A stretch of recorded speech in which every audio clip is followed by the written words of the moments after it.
Hello everyone, welcome back to my channel. My name's Liz and today's video is a mega farmhouse video. These are all of my favorite farmhouse DIYs that I've made here on my channel, all combined into one.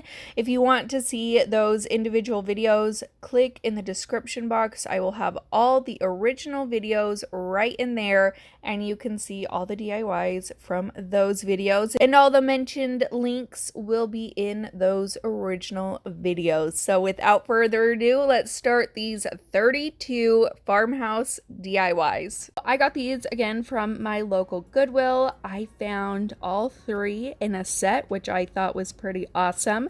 The smallest one was $3.49, the biggest one was $5.49, and then the middle was $4.49. They were a bit beat up and damaged. As you can see, this lid looks like it has some water damage to it. So I decided to take the lids off and I took them into my garage and sanded them down. It did take me quite a while to get that first layer off, just because it was pretty damaged, and they are definitely not perfect in the end, but I think that's what adds some good character to them. So I'm just going to take those lids and I'm going to stain them with my Minwax stain in golden oak, and I thought that this gave it a really pretty look to it and it matched pretty well with what the color was beforehand. Now, for whatever reason, when I stained the middle one, which is the one that had that water damage on it, it didn't take to the stain like the other two did, so I'm not quite sure why that was, but in the end, I still think that they all turned out really cute.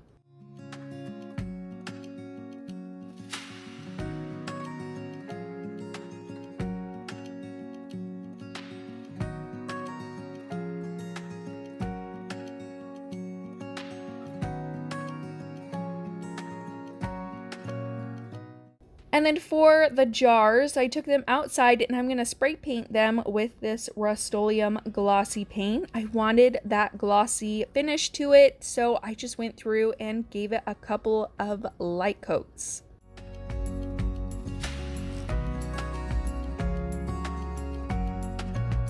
And then I just cut this out with my Cricut. It just says coffee, sugar, and flour. And I use my transfer tape to apply those. Now I did have an issue with my sugar one. The transfer tape decided to pull up some of the spray paint. So I ended up having to go back out and spray paint the paint that came off of it.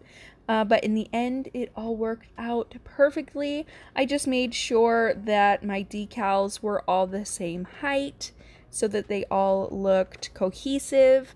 And then I just applied the lids back on top of the jars. And then I thought that it would be so cute for these to sit on top of my kitchen cupboards.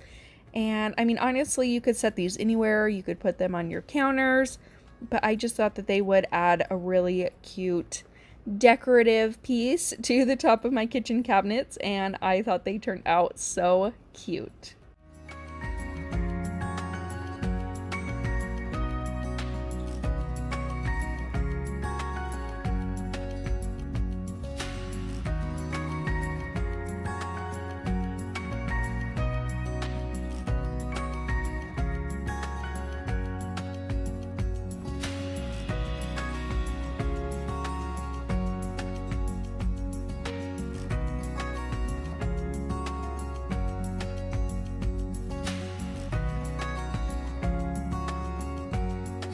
So I went to Michael's and I picked up all these terracotta pots and the saucers for them is what I believe they're called.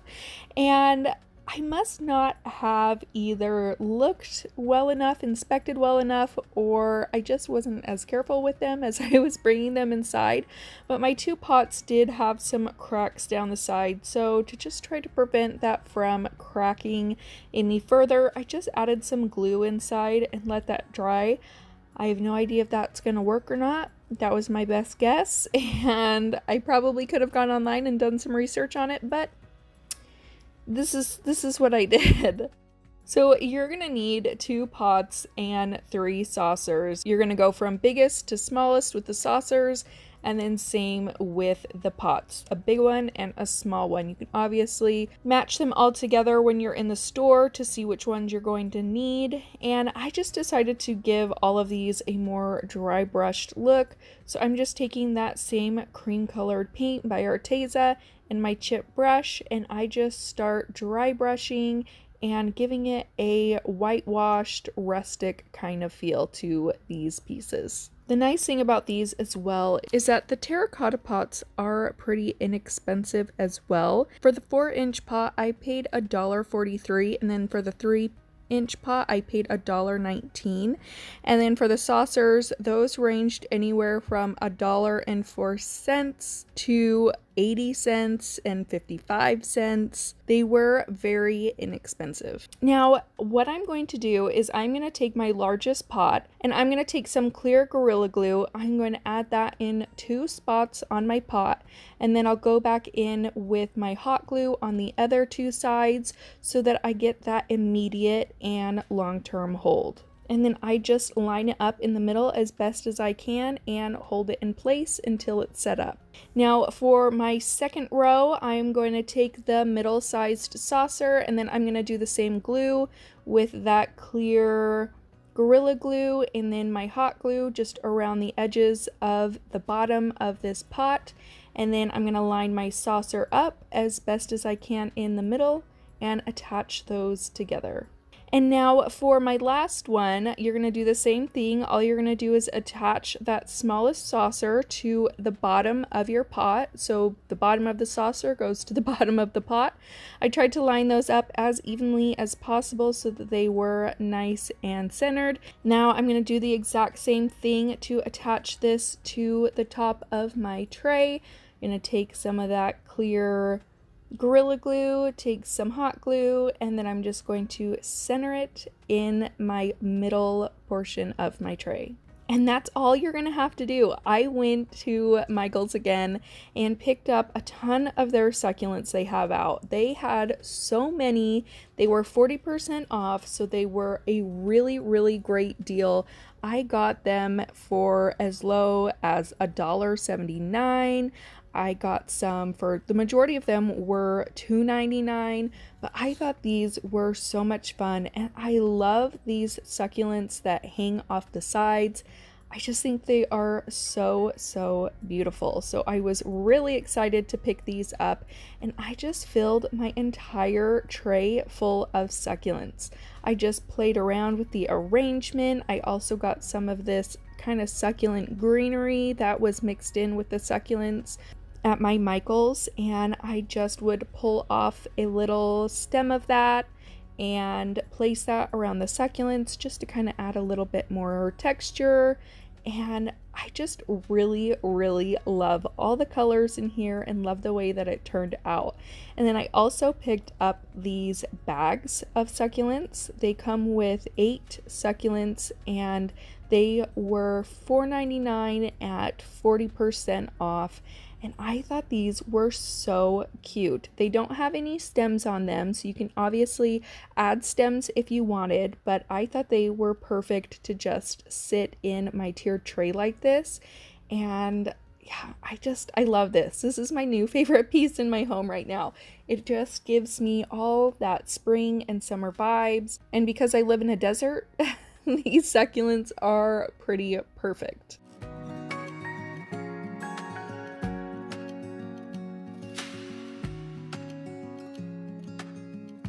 And then the last thing I do is just top it with a candle, add some succulents around that candle, and that is it for this tiered tray.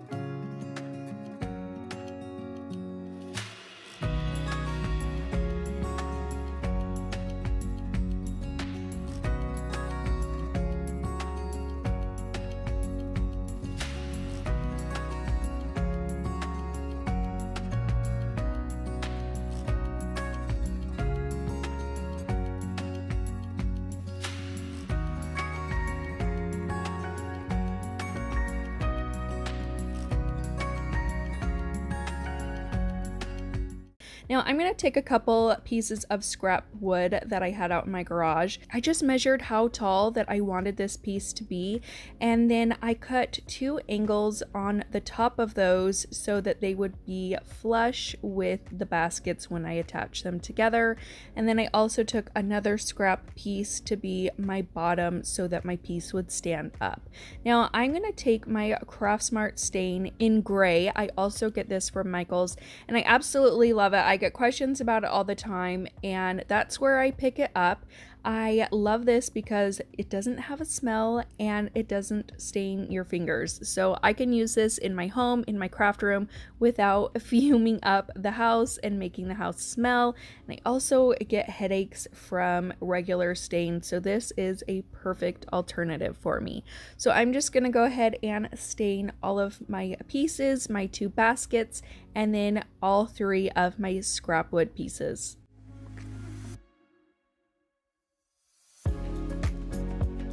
And then to assemble this, I'm going to take some of my clear Gorilla Glue.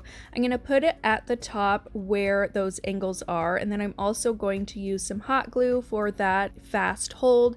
I'm going to angle my baskets to the wood so that the top part of the angle from my scrap wood meets with the back part of the basket, and then the front part of the basket will meet with the scrap wood. Hopefully that makes sense and you can see what I'm doing here.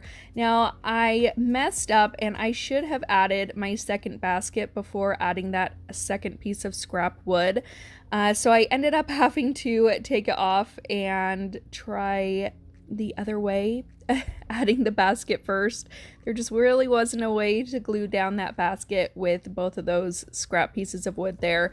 I tried, it just ended up making a mess and it didn't work out. So I ended up removing that second piece of scrap wood and adding my basket first, just gluing that down. I just put them at an angle so that they weren't completely flush straight with the pieces of scrap wood. They were more angled down. And then I'm going to take some greenery that I have and some florals, and I just cut a bunch of pieces off. I believe I got these from Walmart, and I want to say Michael's last year. I love Michael's florals. They're always really, really pretty.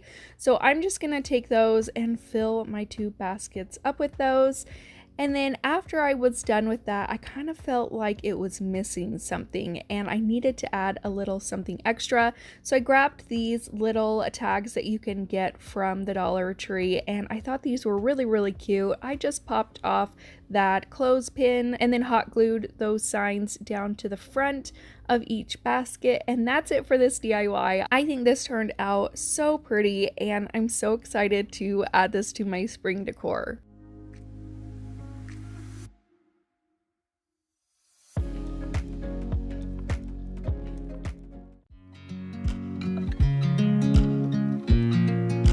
If you guys are new to my channel, my name's Liz and I love everything DIY and crafting. It's my absolute favorite thing. In fact, I also run a side business where I make and sell woodcraft kits. I'll leave my website link down in the description box. They are so much fun to make and I love seeing how you guys all finish them and put them together. You can stay up to date on all my craft kits and what I'm doing over on my Instagram and Facebook page. I'll leave those linked in my description box as well.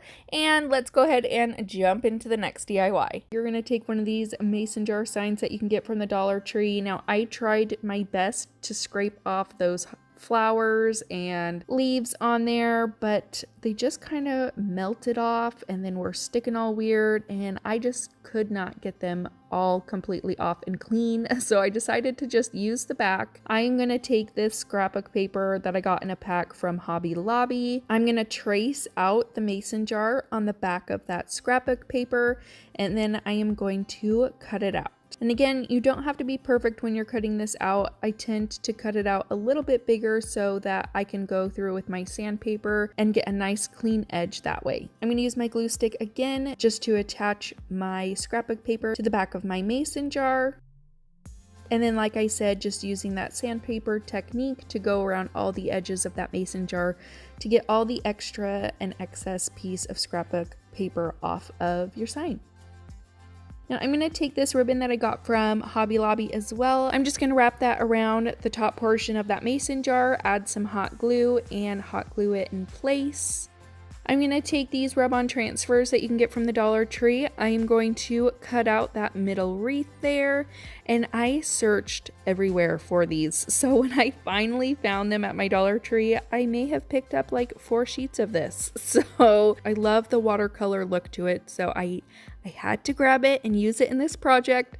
So I just took that wreath, centered it where I wanted it, and then I just started rubbing all over the rub-on to get it nice and stuck on there. And then I just removed that clear sheet from the rub-on. I'm going to take some twine, wrap it around that ribbon that we put on before about twice. I'm going to tie a double knot and then cut off the excess twine, and then I'm going to make a twine bow just by wrapping it around my thumb and my pointer finger about 3 times, taking an excess piece of twine, tying a double knot in the middle, and then cutting off the excess on the tails. And that's all you have to do to make these super cute bows. I'm going to add some hot glue to it, add it to the middle of that twine and ribbon, cut off the excess. And then lastly, I just took a sticker that I had for the letter M and put it right in the middle of my wreath. And that is it for this adorable farmhouse mason jar. Forever, forever, I watch you as you sleep. You don't know I'm looking. With you, everything's complete. Do you know how much I love you? I put your favorite song on just to wake you up. I picked up this sign on clearance for $1 and I decided to give it a heavy dry brush. I wanted it to be white, but I still wanted some of that brown wood peeking through in the background. After I've got that painted, I'm going to take some of this twine that has some wire in it, so wired jute cord, and that I picked up from the Dollar Tree. I'm going to take 3 pieces and I'm just going to kind of wrap them together at the top with some painter's tape, and then I'm also going to use some painter's tape to hold them down so that I can braid them. So I'm going to just do a simple braid all the way down until I get the amount that I need to make a circle and for the size of the circle that I want. Once I have it to the length that I need it, I'm going to wrap the wire together so that it makes a complete circle, and then I will hot glue my twine jute wreath down to my sign.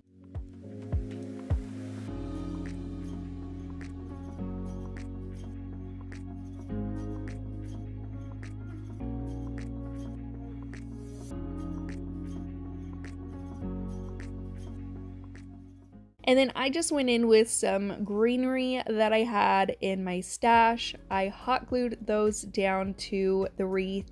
And then I'm going to go in with some more of my solo wood flowers and hot glue those down as well. And that will be it for this DIY. I think it's so cute and I love the pops of color that these solo wood flowers give this wreath. And I think it will look so pretty on any kind of shelf or tiered tray.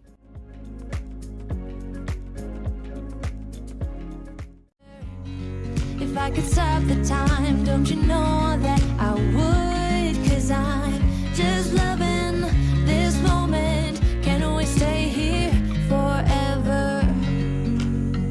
Forever. Forever. Forever.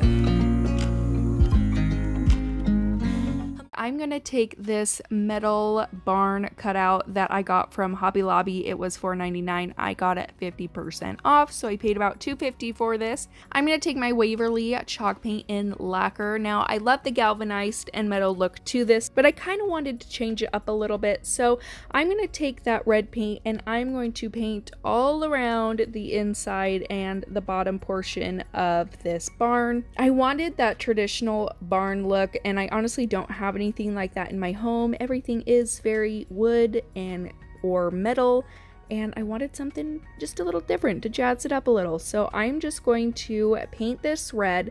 Now I make sure to stay away from the top and the sides where the roof is, because I'm going to use my white Waverly chalk paint to paint that. So I'll just take that white paint and go all over the top and the sides for the roof. I thought about leaving it that metal look, but I just thought the white would look really, really cute with this, so I decided to paint that white.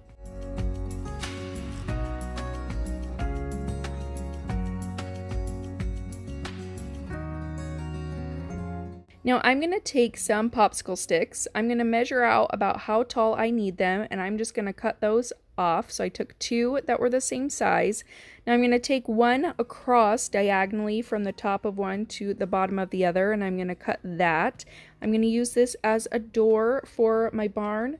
I'm going to take another piece and cut a diagonal on each end for the top portion, and then I'm going to paint all of these pieces white with my white Waverly chalk paint. And then I'm going to use some super glue to super glue all of this down. I made sure to lay it out before I super glued it. And even then I still kind of made a messed up. I didn't get it perfectly aligned in the center, but hey, happens when you're crafting. And unfortunately, since it was super glue, it dried super fast and I couldn't really fix it unless I wanted to tear it apart, and I didn't want to, so I said to heck with it. It looks good as it is. And then I just made a little wreath using some greenery in a vine that I got from Walmart, rounded it up into a wreath, used some super glue, and glued it to the middle of my barn, and that's it for this DIY. We don't need nobody else. I got you. And you got me too. I've been saving you, and you save me too. Yeah, I need it, don't you need me too? 'Cause I need you. I picked up these 4 mirrors from Goodwill quite a while back. I mean, it's probably been a year or so. You can see I attempted to refinish them. I had an idea in my head and then I didn't like it, and then I put them away, and they have been sitting in my cube organizer for a very, very long time. So I was contemplating whether to get rid of them or to think of something different, and I'm actually really excited about this project. So I just taped up all the mirrors for all 4 pieces, and I started painting them with my Waverly chalk paint and plaster. And I had to do about 4 to 5 coats of paint on this to cover up that blue and to get everything looking nice. It took me absolutely forever, but the end result I think is absolutely gorgeous. So I'm super happy that I decided not to toss these and to just refinish them. Now, these are Ikea mirrors. I can't remember the name of them, but there are Ikea stickers on the back of them. So you could probably still find these at Ikea, I'm guessing. You know, they basically have the same stuff all the time, but I believe I picked these up for about $1 each at Goodwill. After I've removed that painter's tape, I just kind of cleaned them up a little bit. So my husband and I got these furring strips from Lowe's. I believe that they were 3/4 of an inch by an inch, I want to say. I'm not 100% sure, but I'll leave the measurements on the screen right here. And I decided that I wanted to make these mirrors one big show piece. I wanted it to be a big piece on my wall that I could display. So we kind of went through and just figured out what we wanted to do with them. There really wasn't any like good measuring to it. We just kind of winged it. So we started off by cutting 4 of those strips down to make a square frame. There was about 1.5 inches in between each of those mirrors. My husband went out and used his nail gun to nail that frame together. Now we're going to take the remaining of those strips and we're just going to put them diagonally underneath that frame. And like I said, we just kind of eyeballed this. We didn't do any measurements between each of those strips, so they're not exactly perfect. We just kind of got it to where we thought it looked good. the majority of it's going to be covered up anyway, but I thought that this would be such a fun way to display these mirrors out. So we just added those mirrors in, played around with it, tried to decide what we liked. Once we got an idea of how we wanted it to look like, my husband drew lines around all of those furring strips where they met up with the frame, and then he took those out to his saw and he just started cutting each piece down.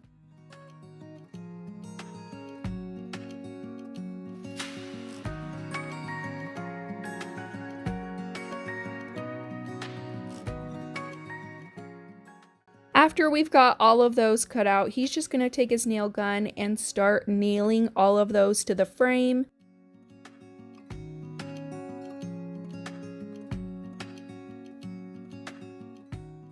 Once all of that was put together, I'm going to take my Craft Smart stain in brown. I love this stain because it is water-based. It does not have the nasty smell that regular stain does.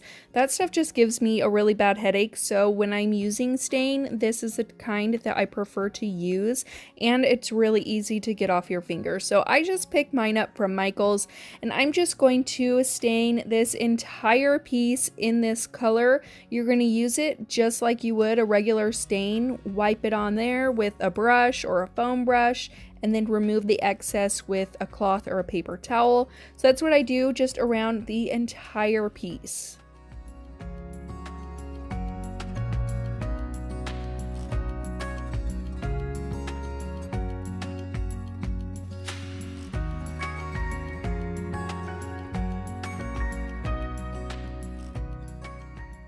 Now once all of that is dry, I'm going to lay my mirrors on top of there, and with a white pencil, I'm just going to mark about where each mirror is going to be placed so that I can add my hot glue on there without hot glue just being absolutely everywhere and you being able to see it. So I just marked around where each mirror was going to be. I am using a wood glue hot glue I get off of Amazon. I will have that linked down below.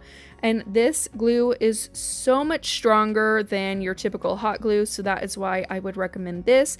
And then after we hot glued it, my husband also took it outside and added some nails through the back just to give it that extra support. And that is it for this project. I think that this is so pretty. It's so rustic and farmhouse. I put it right up above my vanity where I do my makeup and my hair, get ready for the day, and I think this piece is just exactly what that space needed. I think it's so fun. Each furring strip was about $1.85, I want to say. So in total, this piece cost me like less than $20 if you're including the price that I paid for all 4 mirrors. I feel like if you were to buy something like this at a different store, it would cost so much more than that. So I'm really happy with the way it turned out, and I'm really happy that I decided to not toss these out. You can say I lost my mind, I will keep on holding my head high, even if the sky is falling down.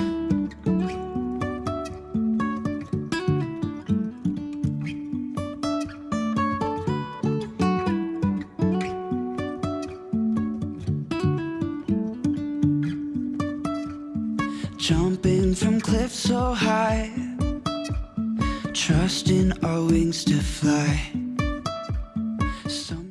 For this first DIY, I grabbed some scrap wood from my garage. When I say we, I mean my husband, cut it down for me and cut some angles for me on each house.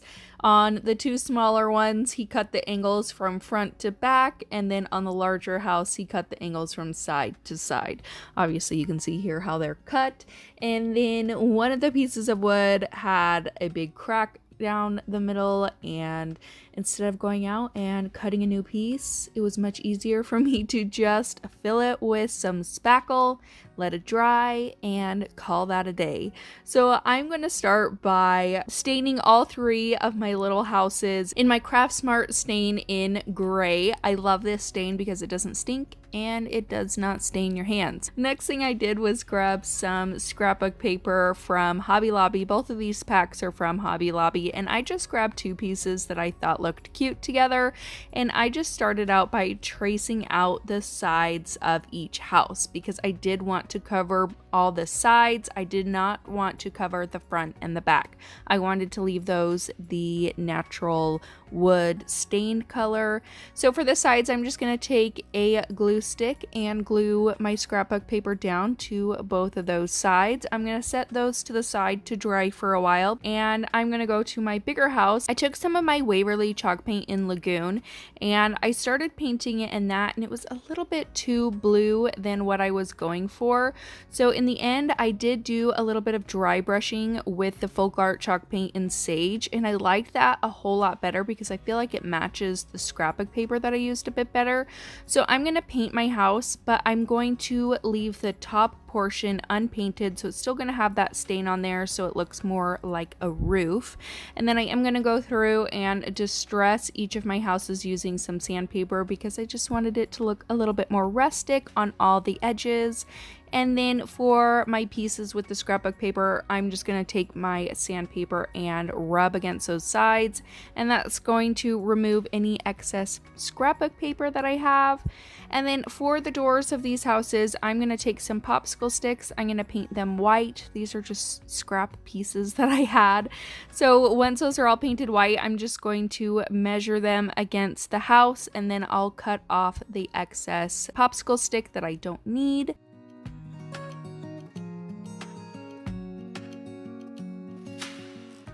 And then I'll just use some hot glue and hot glue my popsicle sticks down to the houses.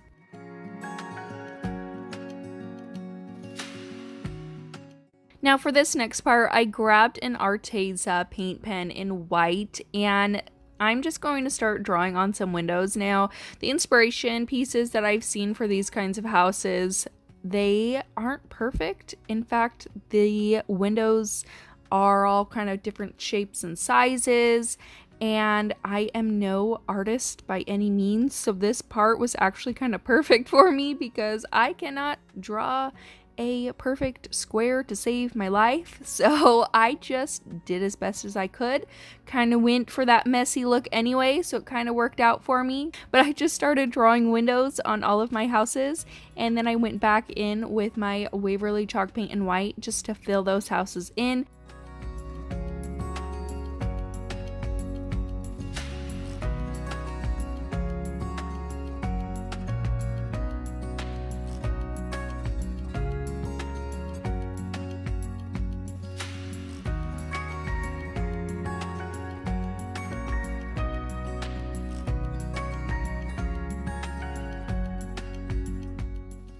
And then once those are all on there, I'm going to take my Waverly chalk paint and ink, and with the back of a paintbrush, I'm just going to continue drawing my windows, just adding those little dots to them. That's going to be all the painting that you're going to do. The last part is just adding in your screw or nail. I should have definitely painted these before I put these in here, but for some reason I like to make things harder on myself. But I just screwed some screws into the top of the houses for a chimney, used my Waverly wax in Antique to kind of paint them, give them more of a rusty look, and that's it for this DIY.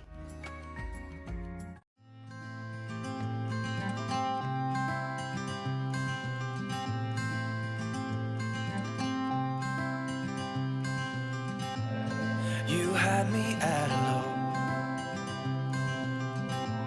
'cause where you go is where I go.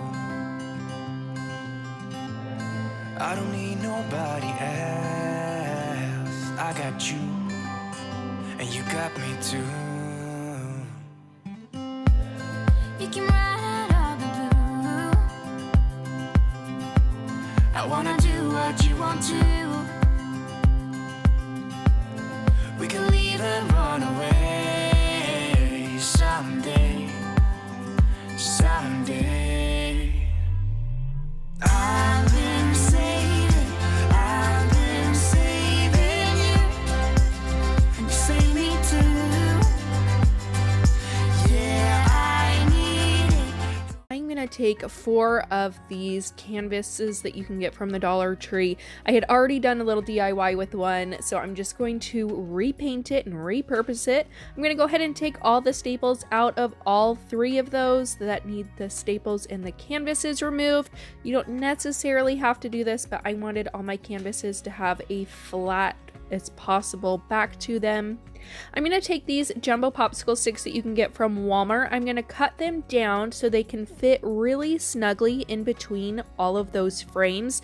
My idea for this is to create a shutter-like frame, and so I want them to be really snug inside those frames so I can make them look like a shutter. So I'm going to stick 5 popsicle sticks into each of my frames, so I'm going to need 20 pieces, and I'm going to paint all of those with my Waverly chalk paint and plaster.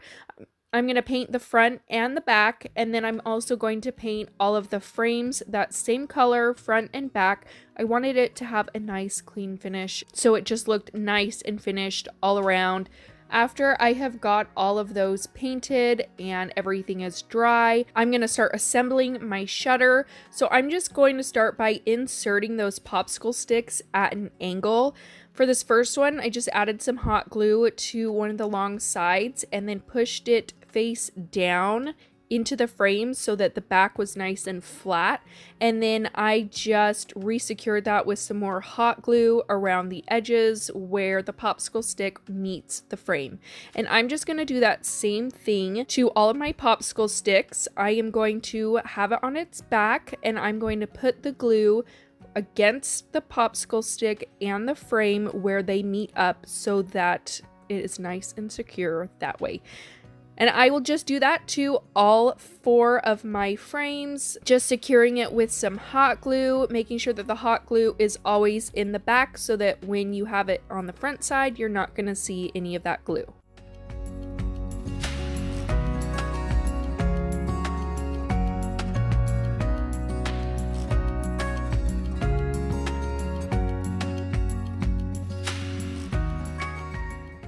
Now, once all my shutters are finished, I'm going to take some brown craft paper because I want the backs to look nice and finished. I didn't want you to be able to see all the glue on the back of these, so I'm just going to cut some craft paper out and I'm going to hot glue it to the back of each of my shutters just for that nice clean look.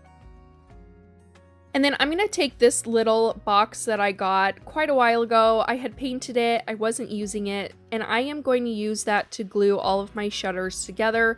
So I just start by adding one shutter to the side, lining up one of the sides with the side of the box so it isn't going to be straight in the middle so that all of my shutter pieces can fit around this box. And then I just go through and attach each shutter to the box. It's pretty easy and self-explanatory.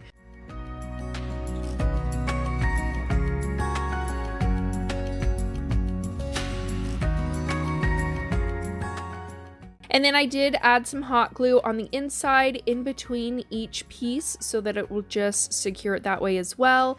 And then I'm just going to put some lavender that I got from Walmart in here, and that's it for this DIY.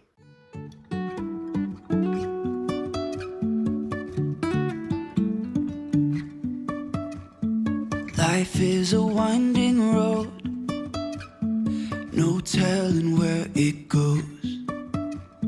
Driving through days and nights, won't stop for traffic lights. And I really wanna know if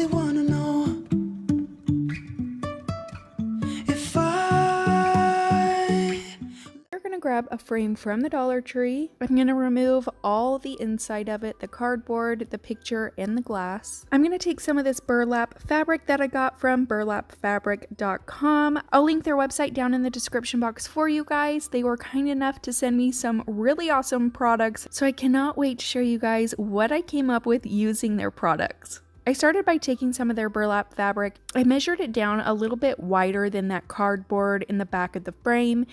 I went through and measured out 3 different strips to cover that cardboard, making sure that they're all the same size, and I just used a rotary blade to cut those through. After I did that, I got another piece of burlap fabric and I began to hot glue it onto the back of that cardboard from the frame. I used this little tool that I got from the Dollar Tree, and I just used it to make sure that it was pulled tight onto the cardboard. I just went through with my rotary blade and cut off all the excess burlap from that cardboard. Now I'm going to take my 3 strips that I got. For this first one, I did fold over the top of it so that it had a nice seam. You don't necessarily have to do this because of what I'm going to do later, but I'm going to take that and I am going to pull it as tight as I can and wrap the sides around the cardboard and hot glue those down.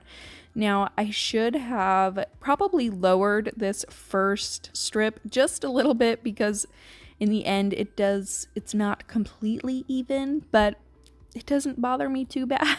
So if you're doing this, probably just make sure that you're getting them evenly on there. I'm going to run a strip of hot glue on the bottom so that when I put things into that pocket, they're not falling all the way through. So I'm going to add that second strip and I'm going to overlap it on that first strip that we added just a little bit to cover up the bottom. And I'm going to follow the same process of hot gluing it to the back.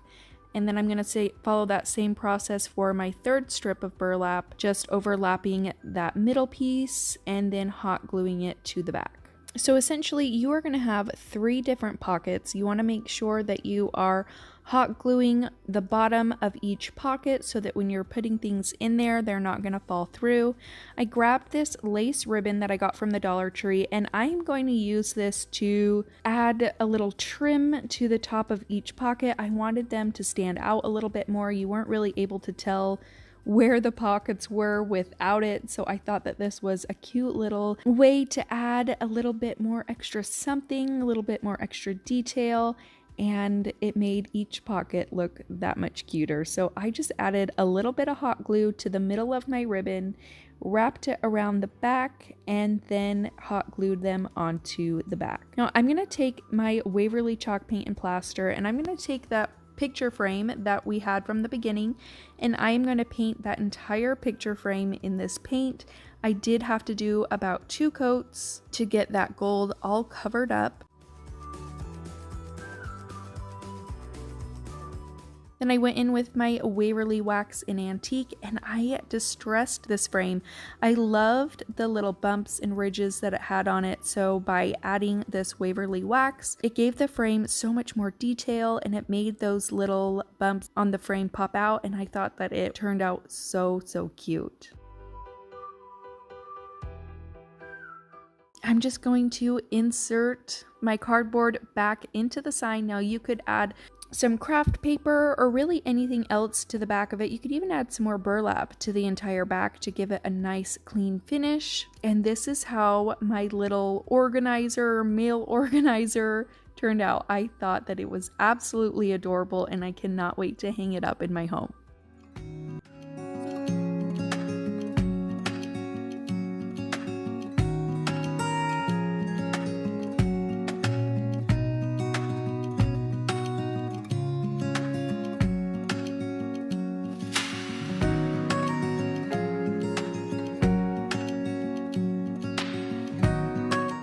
Take one of these house piggy banks that you can get from the Dollar Tree. I don't know where my footage went of it altogether, but all I did was take out the back. I used a scraper to remove those words from the glass, and then I am going to take some flowers that I had left over, I believe from last fall. I'm just going to cut them all off those stems. I'm going to cut them so that they're as flat as possible, and I'm just going to start hot gluing those flowers to the back of that piggy bank, and I just filled that entire backing full of these flowers.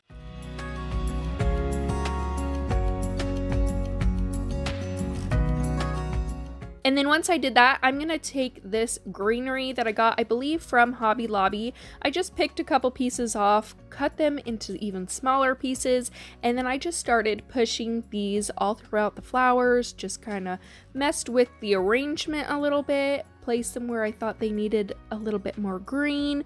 And then after that, I'm just going to put that backing back into my little house. And then I just used a screwdriver just to get all the florals and everything on in there. And then I'm going to take some twine, I'm going to tie it in a double knot in the back, wrap it around the house a couple of times, and then tie a bow in the front. And that's it for this DIY. I thought it was really, really cute. I've been loving flowers in Shadowbox type decor, and so I think this turned out absolutely gorgeous.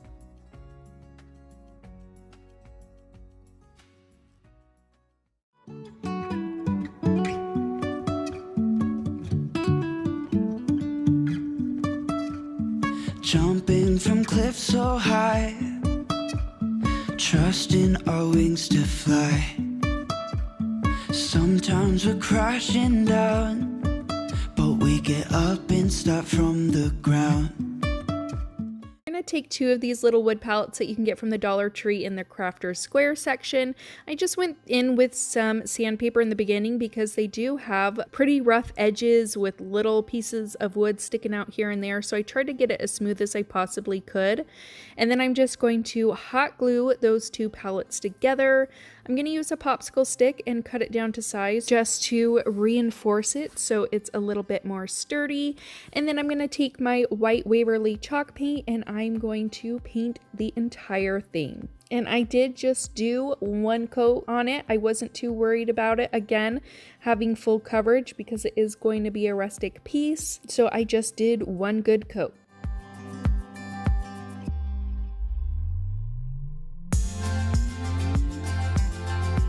Once that is all dry, to distress it, I'm going to take my Waverly chalk paint in mineral, and with a chip brush, I'm going to go over all of those sides, just doing a dry brushing technique, starting from the side and dragging it to the middle, and then I do go in between each of those slats as well to define those a little bit more and give it more dimension and distressing. So next I'm going to take some florals. You can use whatever florals you want. These are from a mixture of Hobby Lobby and Michaels. And I just started cutting off little pieces here and there and playing around with the arrangement. Once I got the arrangement that I liked, I'm going to take a piece of floral wire. I'm going to twist that wire around all of the stems. I wanted this to look like a little bouquet. So once I've got those all attached, I'm going to take some twine. I'm going to tie a double knot at the top to secure it all in place, and then I'm going to take that twine and I'm going to start twisting it around all of the stems. I go all the way to the bottom and then I do a second layer all the way to the top. And then once I get back to the top, I'm going to tie it in a double knot again, and then I am going to tie a little bow. Now, I knew just trying to hot glue this down to the sign, it wasn't going to work very well. So what I decided to do was take a piece of a popsicle stick and I hot glued it to where about the bow was on the stems of the bouquet. And I took an extra piece of twine and I just wrapped it around the front of the bouquet and then down through the slats of the pallet. And then I tied the twine around that popsicle stick so that it would hold the bouquet in place. Can we stay here forever? I'm loving this moment. Can we stay here together? If I could stop the time, don't you know that I would? 'Cause I'm just loving this moment. Can we stay here forever? Forever. Little tray that I got off of Amazon a while back. I had wanted some sort of tray for my bed, whether that was me working or, you know, having a little me time with some dinner or breakfast in my bed. But I wanted to jazz it up a little bit. It's just so plain that I wanted to make it look really cute, whether I have it on my bed or on my table. So I'm going to start by using some painter's tape and just taping off all around the edges of my tray, because I do want the handle and the edges to stay that natural wood color. And I'm going to take my Waverly chalk paint in white. Now, My tall bottles of Waverly paint, I've had them for a little bit and they're getting a little funky, so I've had to add some water to them to make them not so thick. And there's also been little clumps in them, so you'll see in this video me trying to work around that. I need to go pick up some more paint, but I just wanted to use the rest of what I had. So I'm going to start by adding one layer. I do have to do about 2 to 3 coats of this just because it was watered down a little bit. It wasn't as thick as the Waverly paint normally is. And then for any kind of little bumps or clumps, I'm going to take my sandpaper to it as well to try to smooth that down at the end. I definitely could have run out to the store and grabbed some new paint, and that would have, you know, helped the process a little bit, but I was feeling too lazy and I just wanted to use up what I got, so here it is. So like I said, I just did 2 to 3 coats of this Waverly chalk paint. Used my heat gun in between coats to get that dry because I do not have the time to wait for each coat of paint to dry. I've got 3 kids. I don't have time to wait for paint to dry. After that was all dry, I'm just going to remove that painter's tape.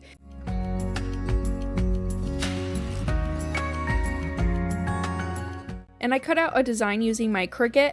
I got this SVG from Etsy. It was from the shop The Minty Rose, and it's a farmhouse tile SVG, farmhouse patterns, and I thought this pattern was super cute. So I duplicated this pattern 6 times, welded it all together, and created this stencil. Now I did not have any stencil vinyl on hand, so I just used some non-permanent vinyl, and I'm just going to use my Expressions vinyl transfer tape.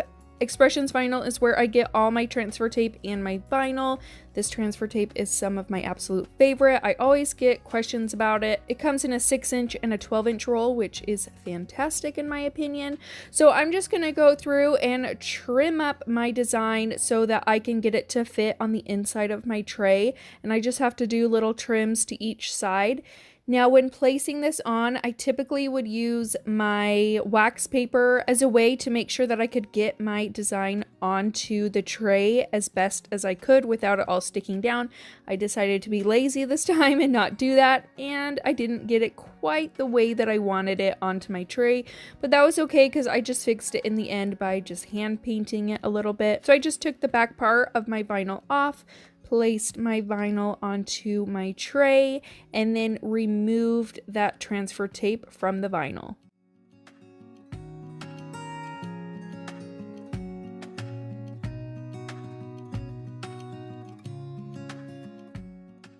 So one of my little tricks to stenciling is to paint over your stencil, especially with a stencil like this where it's vinyl and it's completely stuck down. I take the base color, which is that white chalk paint, and I go over the entire stencil, and that's going to help prevent bleeding and any kind of paint getting underneath that stencil. So I always do a thin layer of the base coat on top of the stencil first.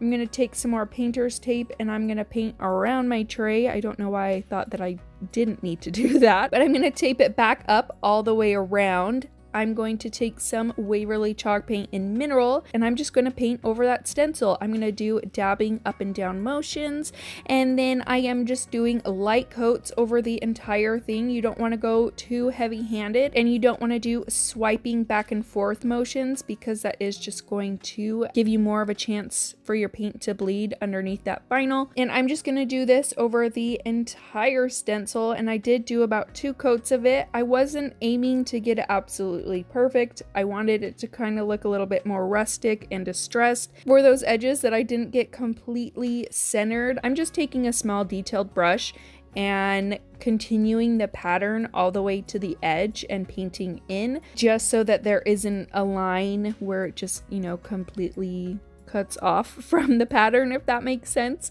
So now I'm just taking my weeding tool and taking off all of the vinyl stencil from the entire thing once that paint is dry. And the one thing I do like about chalk paint is I can let this dry without having a ton of paint chip off as I'm taking that vinyl off.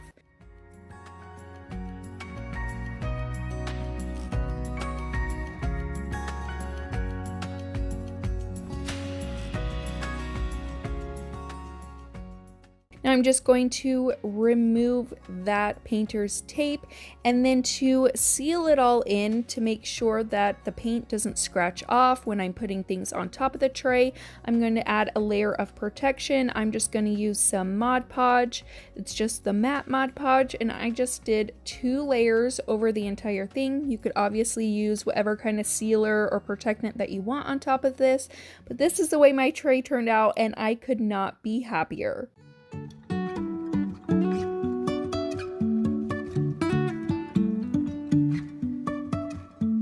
Life is a winding road, no telling where it goes. Driving through days and nights, won't stop for traffic lights. And I really wanna know if I will ever figure out where the road goes.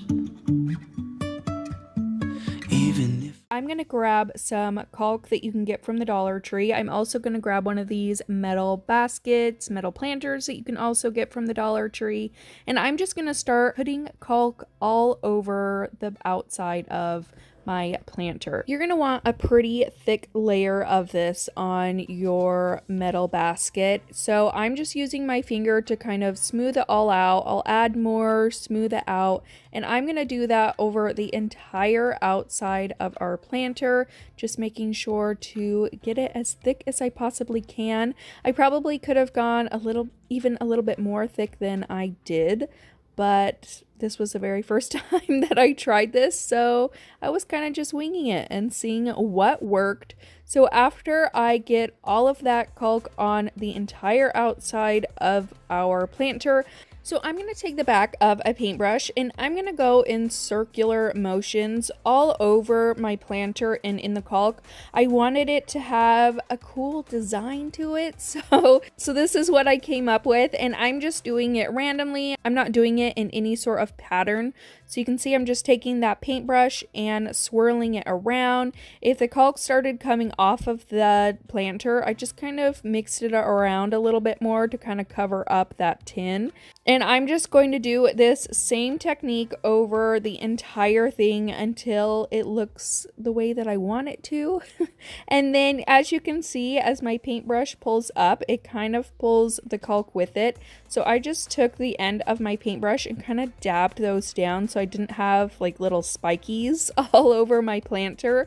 And then I left that to dry overnight, and in the morning I took this metallic Rust-Oleum spray paint in gold, gave it a good couple of coats. I filled it with some lamb's ear from Walmart and some of my solowood flowers, and that is it for this DIY.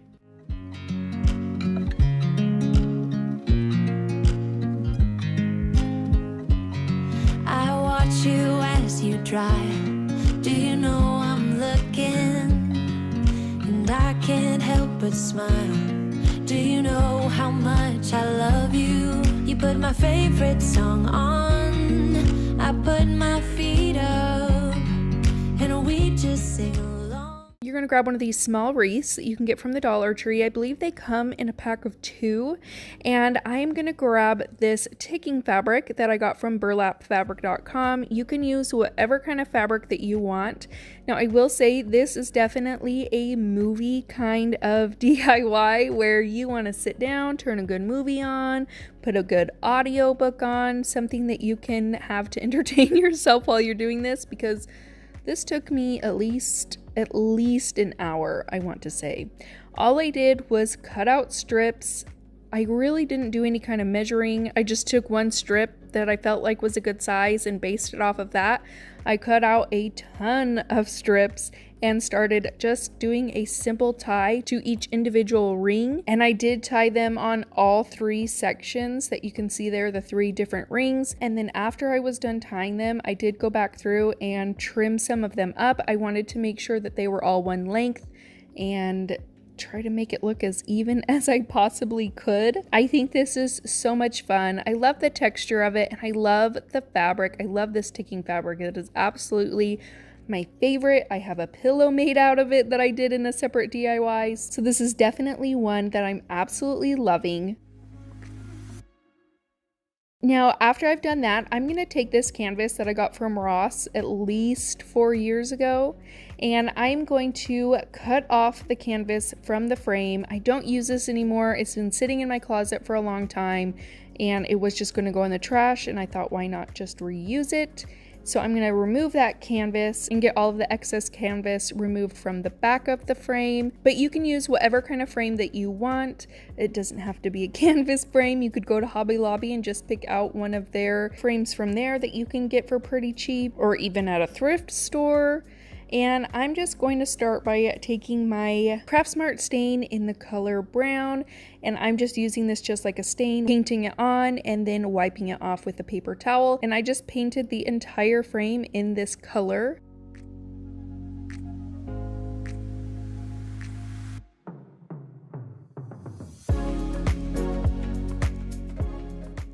Once I'm done with that, I'm going to take my Waverly chalk paint in white and a chip brush, and I am going to heavily distress this frame. I wanted this to look like it used to be painted white and some of that old brown color was coming through, so I just wanted a very heavily distressed and rustic looking frame for this project. And I'm going to do that on the entire frame, so the inside, the sides.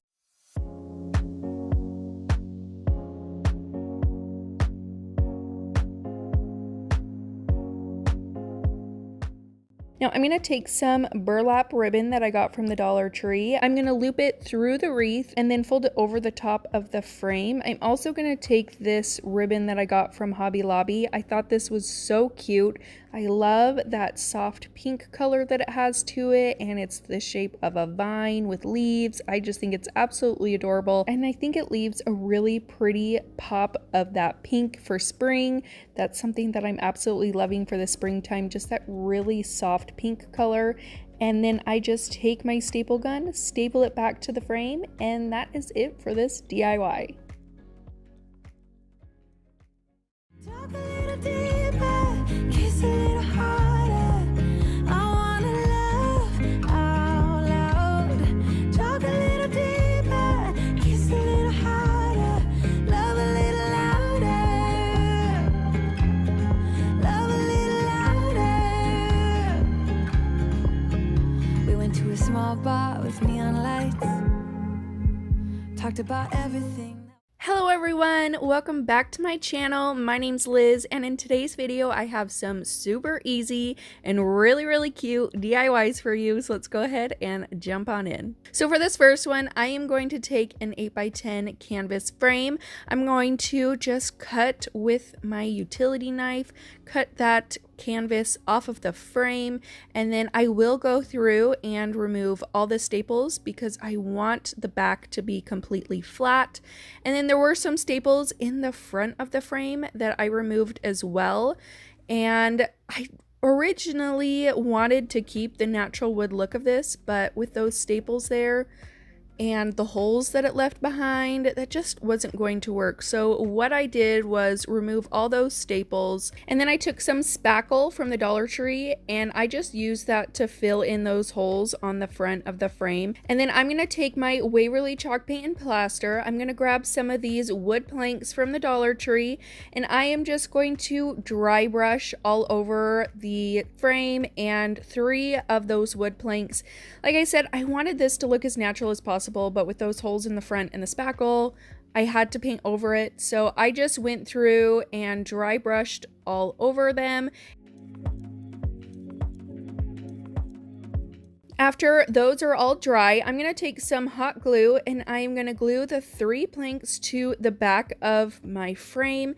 And I did want to have a little gap in between each plank, so I just kind of eyeballed it and just hot glued my top and bottom piece, and then hot glued my middle piece last.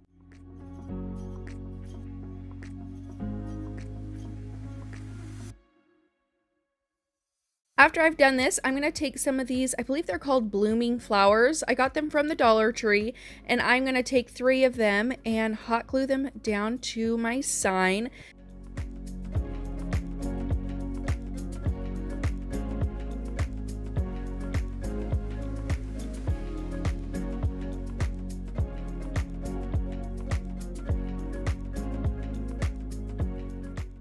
And then once those are on, I'm going to take these solo wood flowers. I am so excited to use these again in a project because they are absolutely gorgeous. Solo Wood Flowers was kind enough to send me a couple of bags of these. So here is a mix of some that they sent me and a lot of what I've purchased because I'm obsessed. I'm literally obsessed with these. I have so many ideas for them and I cannot wait to use them. So thank you so much again to Solo Wood Flowers for sending me some flowers. I'll have their link down in the description box if you would like to check them out. So I'm just gonna take a mix of several of the different bags that I had. I just kind of toyed around with it, played around with the arrangement and how I wanted them to look in there, what colors, what kind of flowers. And once I got the look that I wanted, I just started hot gluing them right down to the corner of my sign. And once I've got all of those glued down, that is it for this project. I love this. This one is by far my favorite. I am absolutely loving the pop of peach in there and the neutral tones. It just screams spring to me and it makes me happy. Show me what it's like to be circling among the clouds, because without you by my side I would be stuck here on the ground. You're lighting up the way, I can see the road ahead of me. I won't be stumbling in the dark. Your eyes are shining like the stars. I was down until you saved me, until you set me free. My eyes were closed, now I see clear as day. You are gonna need some rings of some sort. So I picked up a couple wired wreath forms from the Dollar Tree. Now the easiest way to do this is just to pick up those 3D wreath forms so that you don't have to cut apart the wired wreath form, because let me tell you, my hand was killing me after I cut all of these circles out of it. So if you can just pick up the 3D wreath form where all the wires are detached from each other, do that instead of what I did. It took me forever. I'm gonna take 3 circles from the wired wreath form and I'm gonna go from biggest to smallest. Now I am going to take my biggest wreath form circle and I'm gonna take the largest wooden beads that I have. I get all my wooden beads off of Amazon and I'm gonna string those onto the largest hoop, going about halfway.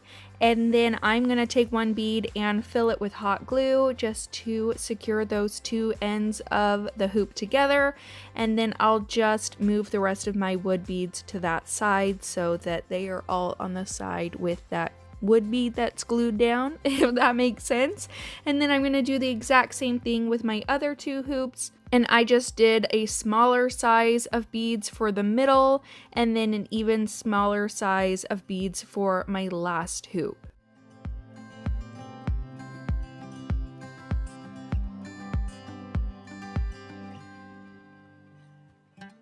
Now to secure all of these together, I'm going to use some twine and I just tied it in a knot and then I wrapped my twine around all 3 pieces several times, as you can see, and then I'll just tie that off, securing them all together. And then I'm going to take this ribbon that I got from Walmart and I'm going to make a bow. I just did 1 loop, hot gluing it together, and then I cut the tails. I used a piece of twine to tie the loop and the tails together, and then I'm going to cut off an excess piece of that ribbon for the middle of my bow. I just folded the 2 sides in and then I wrapped it around the middle of my bow and hot glued it in place.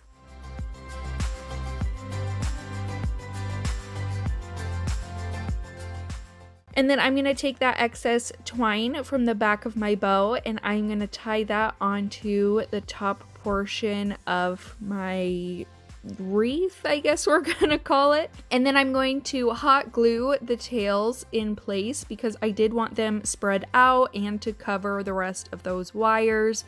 So I'm just going to hot glue them to the top of the beads on each side. I'm going to dovetail the ends, and that's it for this DIY. You're gone now. Will you call me back?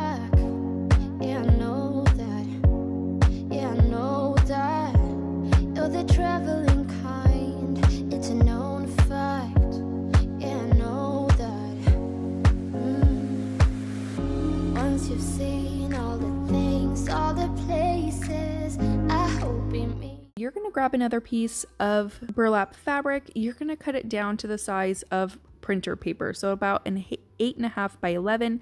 I just measured it down to this sheet of label paper that I have. I just buy these in a pack from Amazon. I'm going to remove the backing from that label paper and I'm going to stick this down to that paper. So the reason why I'm doing this is because I am going to print an image onto my burlap.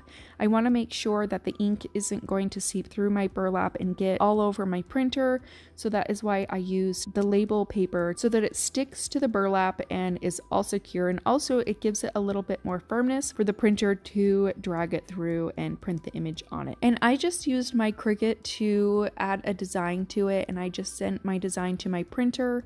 You can really just use any kind of software that you have to print out a picture, and you're just going to print it out like you would normally on any kind of paper. I just stuck it down in there. Now I did have to kind of help it feed through in the beginning just to get it started. I just pushed on it when the printer was trying to take the paper, and then once it did that, it worked perfectly. And I'm going to take one of Dollar Tree's 8x10 canvases, and I'm going to cut the canvas off of the frame. I didn't bother removing the staples just because they were going to be covered up and it is such a pain to get those out. Once I get all the canvas off, I'm going to sand down my wood frame just to get all the little rough edges off.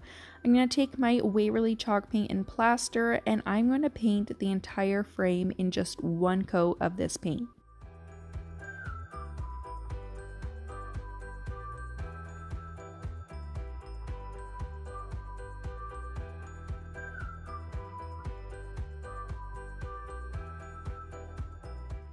Once I've done that, I'm going to take my Waverly Wax and Antique, and I'm going to distress my sign, really just doing a dry brush technique all over the entire sign. I wanted it to look like it was an old weathered piece of wood that used to be painted in an ivory color.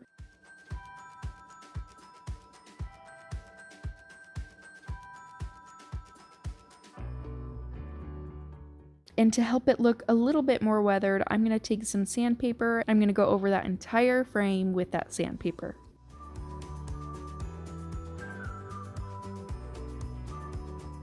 Once I've done that, I'm going to take the canvas that was on the frame and I'm going to cut that down, and I am going to glue my burlap down to the back of the canvas. I wanted to do this so that my burlap was a little bit more sturdy on the frame and it gave a little bit more material to attach to the back of my frame. So I'm just going to add a little bit of hot glue to my frame and press that down onto my burlap sheet. I'm going to go through and make sure that I'm pulling tight across the frame so that my burlap sign is nice and taut on my frame, and then I'm going to go in with my staple gun and just add some staples around each side. I am so excited. This project is perfect for those of you who do not have a Cricut or any way to add kind of decals or anything like that to signs, and it was so easy to print onto this burlap, and I think it just turned out absolutely adorable.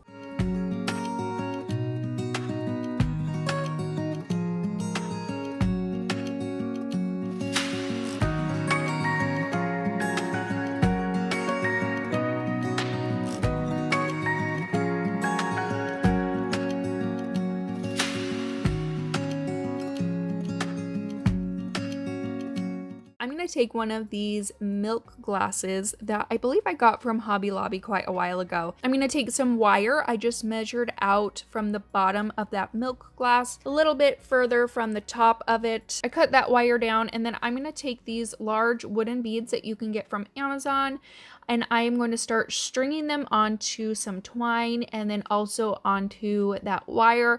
Now I'm putting the wire in there because I do want these beads to have some stability so that they're not just falling over like if you just had them on the twine. Now I'm going to take this ribbon that I got from Joann's, I believe, and I'm going to cut out about 6 pieces, all the same size. And then I'm going to start hot gluing them into loops. So each piece that you cut out, you want to hot glue it so it's in a circle. And then I hot glue in each loop right in the middle so it's making kind of that bow shape.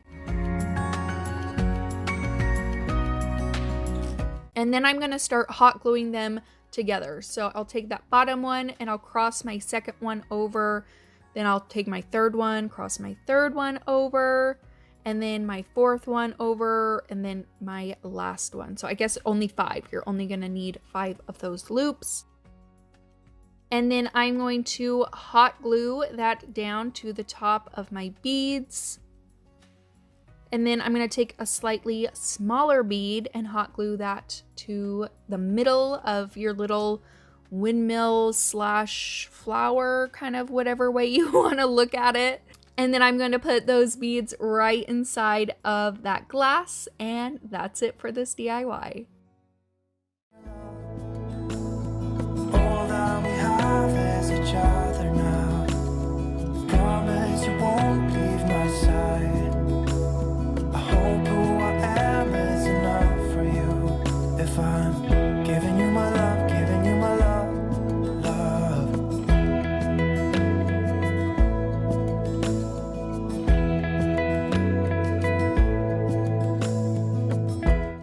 Take my Art Minds chalk paint in indigo, and I have these 2 pieces of scrap wood that my husband cut out for me. He just cut an angle at the top to make them look like little houses. Now there are shapes like this that you can get at the Dollar Tree. They're little house wood pieces. I didn't have any of those on hand, so I just grabbed some scrap wood and used those. So I am going to paint one of my little houses all the way. The entire thing is going to be painted in this color, and then the other one, I'm going to paint the entire thing besides the front. I am going to put some scrap paper on the front, so I wasn't worried about getting full coverage on that. No need to paint something that you're going to end up covering up anyways.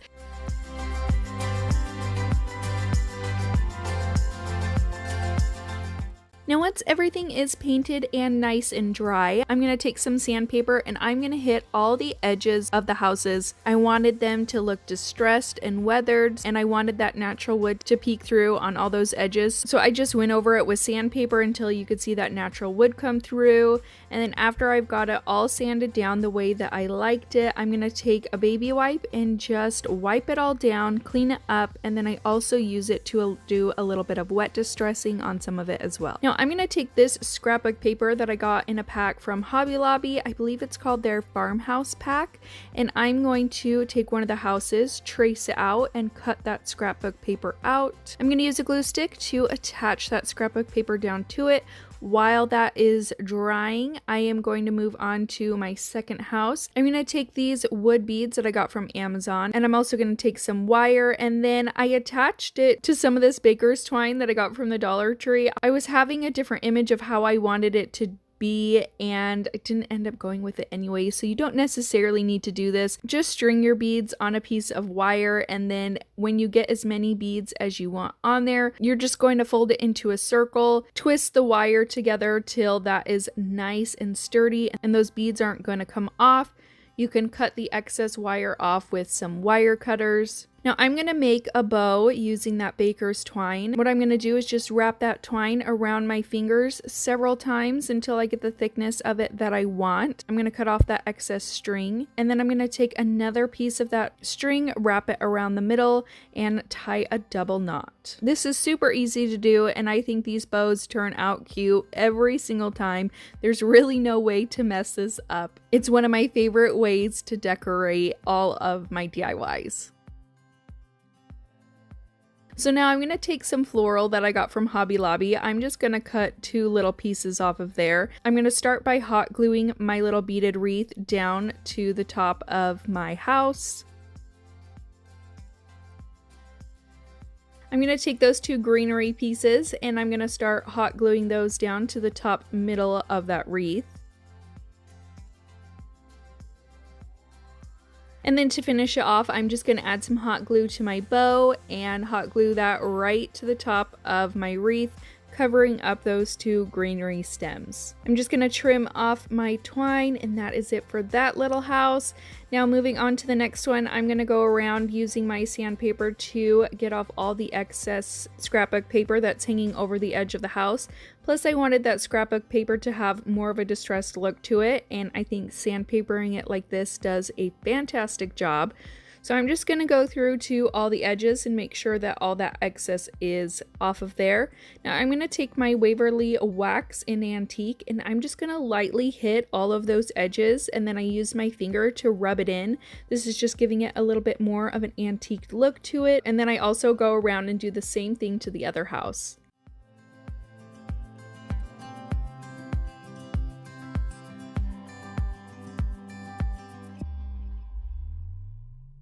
Now I'm going to take this twine that I got from burlapfabric.com. I'm going to go ahead and wrap it around my house about 3 times, and then I'm going to tie it in a double knot on the front. I am going to use some painter's tape to tape those 2 pieces of twine together so that I can string some beads through both of those 2 pieces. I'm going to add about 4 beads in total to the twine, and then to tie it off, I'll just tie a knot at the bottom, cut off the excess twine, and then that is it for my little houses.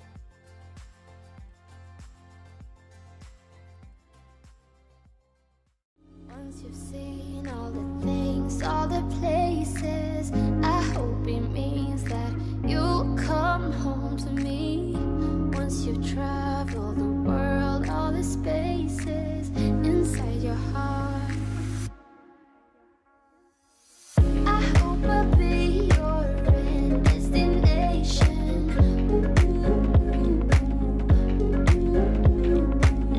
I hope I'll be your life-changing sensation.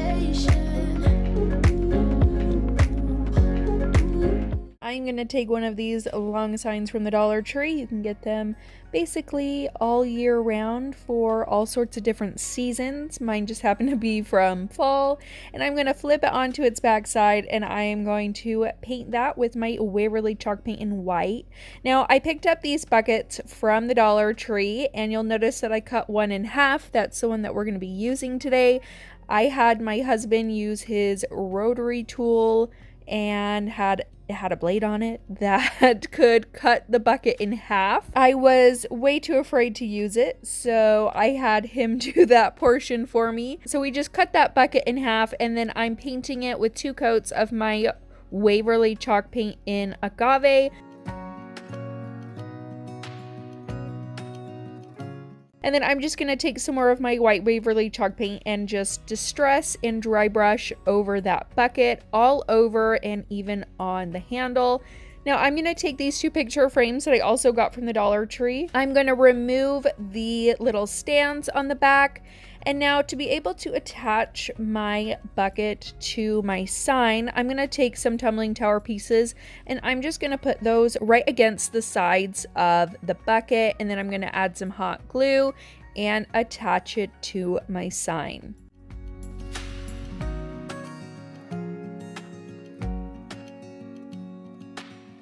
Now I'm going to hot glue those frames down to my sign as well, one at the top and then one at the bottom. I did make sure to leave a little bit of room at the top of the bottom so that I could add some twine to it. Once I've got those on there, I'm going to take some twine and make myself a bow just by wrapping it around my fingers a couple of times, taking an extra piece of twine and wrapping it around the middle, and then I'm just going to hot glue that down to the front of my little bucket. Now I'm going to take some twine and wrap it around the top and bottom portion, just going around it probably about 4 or 5 times. And then I just tied it in the back, and then I'm going to add some pictures to the frames, and that's it for this DIY.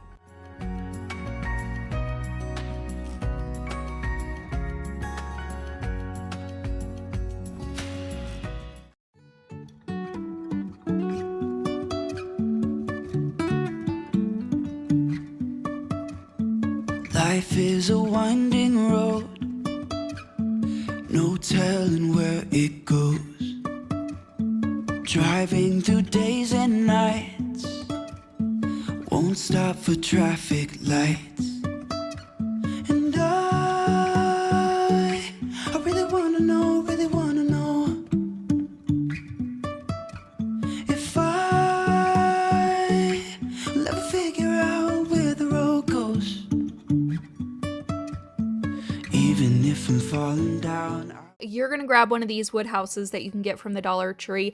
I am going to separate the back from the frame. I'm going to take some of this scrapbook paper that I got from Hobby Lobby, and I'm just going to trace out the back of that house and cut out that scrapbook paper. I'm just going to use a glue stick to attach this paper to that house, and then I'm going to use some super glue to attach the frame back down to the sign. You could also use some hot glue, but I prefer this just because it's going to give it that nice flat, even level. I feel like a lot of times hot glue doesn't flatten all the way, so with things like this I prefer to use a super glue type glue. And then I'm gonna take one of these metal windmills that I actually got from Hobby Lobby for Christmas on clearance, and it's an ornament, so I thought these were really cute, and I'm gonna take that and just hot glue it down to the middle of my house. I'm just going to use some hot glue to reinforce it on the bottom, and then I'm gonna take this lavender that I picked up from Walmart, and I'm just gonna cut it down into little pieces, and I'm just gonna start hot gluing them down where I feel like it looks good. I kind of messed around with the placement of them a little bit, so I decided to put some around the base of that windmill where the bottom of the windmill meets the frame, and then I added some in the corners of the frame, and I just thought that this turned out so cute. I absolutely love the lavender florals from Walmart, and I love windmills, so this is one of my favorites. Don't know what you do. Hold my hand, could you hold my hand? Look me in the eyes. You and me, yeah, that's all I need, and I'll be alright. I'll be right. You're going to grab one of these signs from the Dollar Tree. I like this one in particular because you can remove that frame from it. Then you're not having to take out your painter's tape and try to tape everything up, or you're not having to try to make your own frames. So that is why I like these signs. And then I was going to try to remove all the glitter from the front, and the paper was just kind of peeling off. So I went ahead and removed it all, and underneath wasn't really the texture that I was looking for, so I decided to just turn it around to the back and use the back side. I just removed those staples that were in the back, and I'm going to go in with my Waverly chalk paint in white. I'm going to go ahead and do one good coat of this. I didn't go all the way around the edges just because that frame was going to be covering that up. I wasn't too worried about getting all the edges completely covered.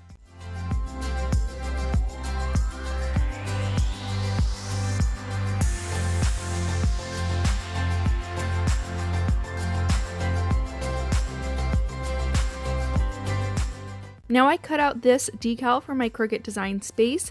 I just went into the images section and typed in the word tile and found this cute design. I just duplicated it 6 times and welded them all together to make one big piece. Now I'm just going to use this as a stencil. So I'm going to go through and weed it the opposite way, taking out all the pieces that you would normally leave in. Now I'm going to use my Expressions vinyl transfer tape. I always get questions about this whenever I use it, so it will be linked in the description box below. Now, a little trick that I like to do whenever I'm using my vinyl and I have a larger piece like this with so many different pieces to it, I want to make sure that I get this on my sign just right without messing up and having it stick down to it when I don't want it to.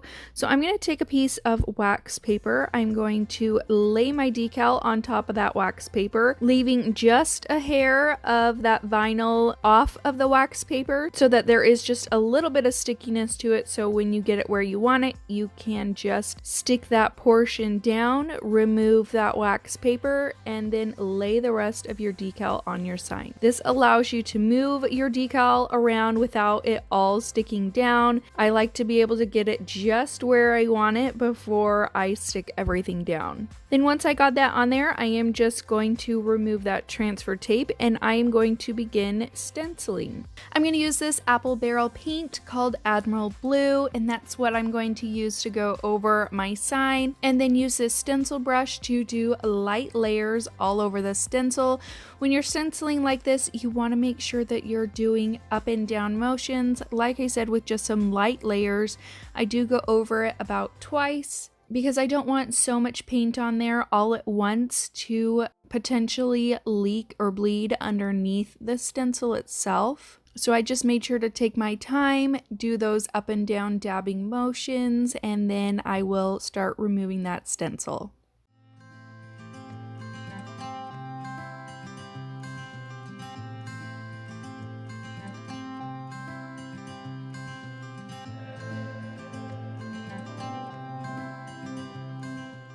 So I'm just going to take my weeding tool from my Cricut and I'm going to begin removing the vinyl from it. The paint does make the vinyl rip apart pretty easy, so this kind of is a lengthy process, but I think it's so satisfying to watch it all come together.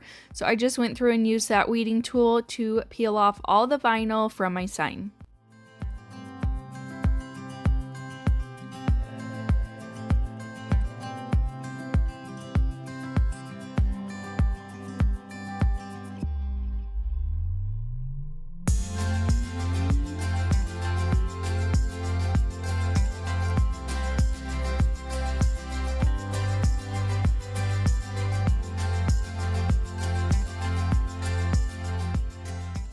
Once I've got all my vinyl removed, I'm going to go ahead and glue that frame back down to my sign. I just took some wood glue, hot glue. I do get questions about this as well, so that is going to be linked in my description box as well. Any kind of tools or anything that I mention is typically linked down there if you want to take a look, if you're ever interested in what I'm using. And this is how this sign turned out. I think it is so cute. I've seen a lot of bathroom tile looking like this, or even kitchen backsplash tile, and I always think it's absolutely gorgeous. So that was my inspiration for this piece, and it is by far one of my favorites. It's a known fact. Yeah, I know that. I'm going to grab these two long signs that you can get from the Dollar Tree. They have signs like this up basically all year round, so whatever ones that you have will definitely work. I'm going to go ahead and remove those hangers on the back, and then I just used a flathead screwdriver to get those staples out, but they basically just popped out as I was pulling them out from the ribbon. I'm going to grab some large popsicle sticks that I got from Walmart. I'm going to cut them in half to use as extra supports for the back of my sign. I'm going to add a little bit of hot glue to the edge of one of those signs, and then I'm going to push them together and make sure they are even on both ends. And then, like I said, for that extra support, I'm going to take those popsicle sticks and then I'm just going to start gluing my two signs together.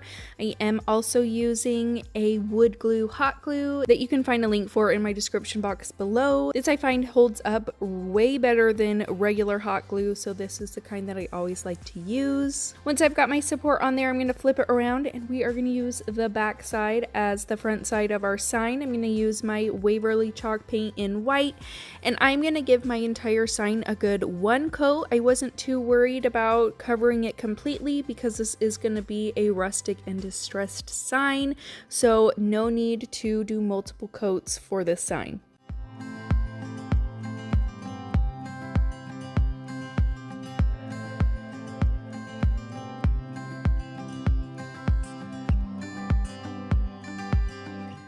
Now I'm going to grab 3 of these arrows that you can find at the Dollar Tree, and I'm going to use them as houses. So I'm just going to start by removing the jute hanger and the tags from these. And I'm going to go ahead and just paint the edges of all of those arrows just in that same white Waverly chalk paint, because you will be able to see the sides, and I wanted them to be covered up and not just have that natural wood. I wanted them to match with the back.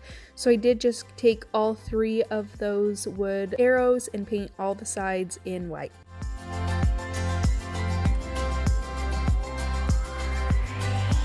Now for my sign, I'm going to take this big ruler and leveler that I got from the Dollar Tree, and I'm going to use it to draw some faux shiplap lines on it.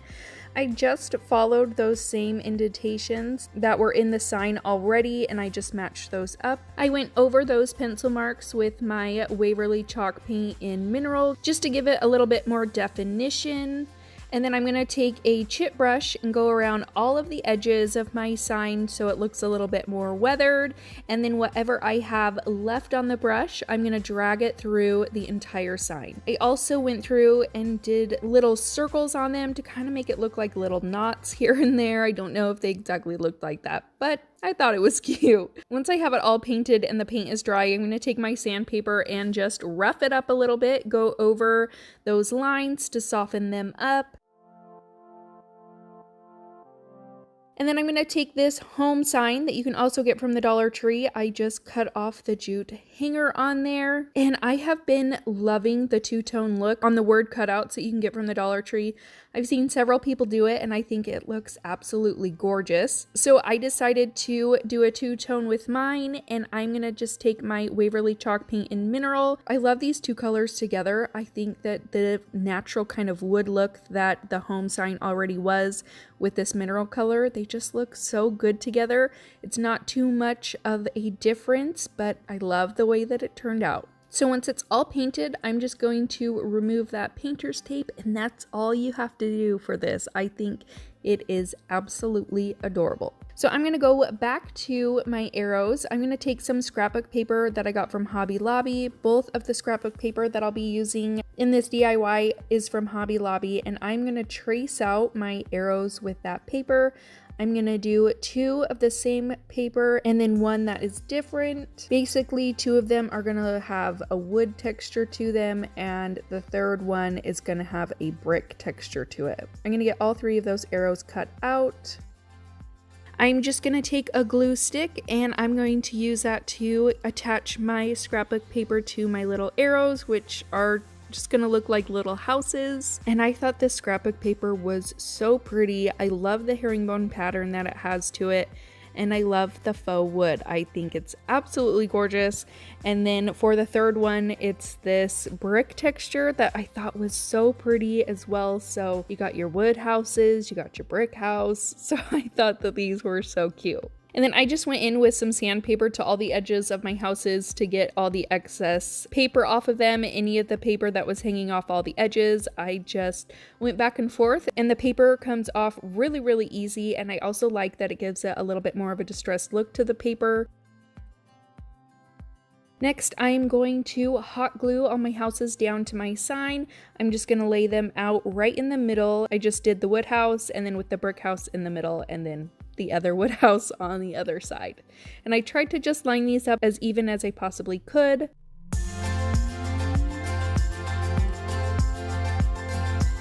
And then I'm going to take that home sign and I'm just going to put that right on top of those little houses. And lastly, I'm going to take this ribbon that I got from Hobby Lobby. I'm going to tie it in a simple little bow, add some hot glue, and attach that to my middle house at the very top.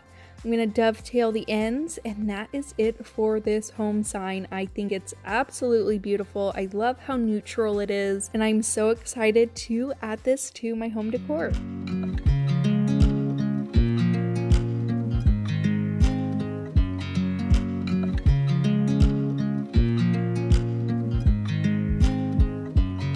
I watch you as you drive. Do you know I'm looking?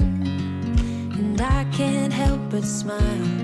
Do you know how much I love you? You put my favorite song on, I put my feet up, and we just sing along. And I can't help but feeling, just loving this. I'm gonna take one of these calendar pictures that I picked up from the Dollar Tree in a calendar. I just ripped out one of the images from there, and I'm gonna take these signs that I got from the Dollar Tree as well. I got them during the Valentine season, and I needed some boards that were going to fit this sign, and honestly it probably would have been so much easier to pick up some wood and cut the wood down, but I really didn't want to go anywhere. So I just measured out each piece that I needed. My idea was to measure them out to where the picture is showing kind of those shiplap lines on the picture itself. And I wanted the picture to be separated into 4 different pieces. So I'm going to cut out 4 pieces of this sign so that they match up with the shiplap lines of the picture. It all makes sense in a minute once you see it, but I am going to flip those pieces on the back once I've gotten them all down to the size that I needed. And I just used my craft knife and just scored it a bunch, and then I was able to kind of wiggle it back and forth until it snapped. Now, I was going to use Mod Podge for this, and I did on this piece, which was my mistake because the picture ended up really, really wrinkly on that part. So I should have just gone in with my glue stick to begin with. So that's what I'm going to do. I am going to glue my picture down to these slats, just right in a row. And once that is all attached, I'm going to take my craft knife and I'm going to go down those slats to cut each piece apart. So you will have 4 pieces of your picture. And I wanted this to look more like a shiplap, rustic kind of look. So that is why I did that. Now to attach them, but I made sure to leave a little bit of a gap in between each slat so they aren't fully together. And I'm just going to take some hot glue and a large popsicle stick, and I am going to secure them together that way. And then once those are secure, I'm going to take some large paint stir sticks that I got in a pack from Lowe's.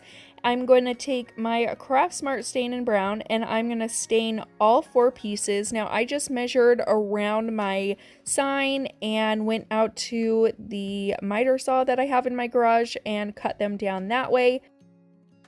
And then I just took some hot glue and just started hot gluing them all in place, just around the sign. I'm going to take my Waverly Wax and Antique and I'm going to go in between all those slats a little bit on the paper. I wanted it to look really rustic and weathered, and I didn't want it to look like just paper that was cut. So I added that antique wax as just a finishing touch. Wings to fly. Sometimes we're crashing down, but we get up and start from the ground.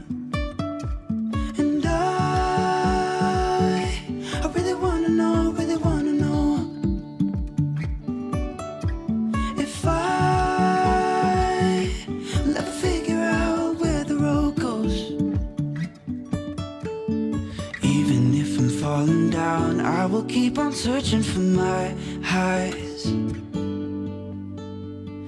You can say I lost my mind. I will keep on holding. You're going to take a stretched canvas that you can get from the Dollar Tree. I already went ahead and removed the canvas from the frame, and I'm going to take my Waverly chalk paint and plaster and I'm just going to lightly go over this. I mostly just did a heavy dry brushing technique to it just to give it that color of the plaster, but then still allow some of that natural wood to peek through. So I'm just going to do that over the entire frame.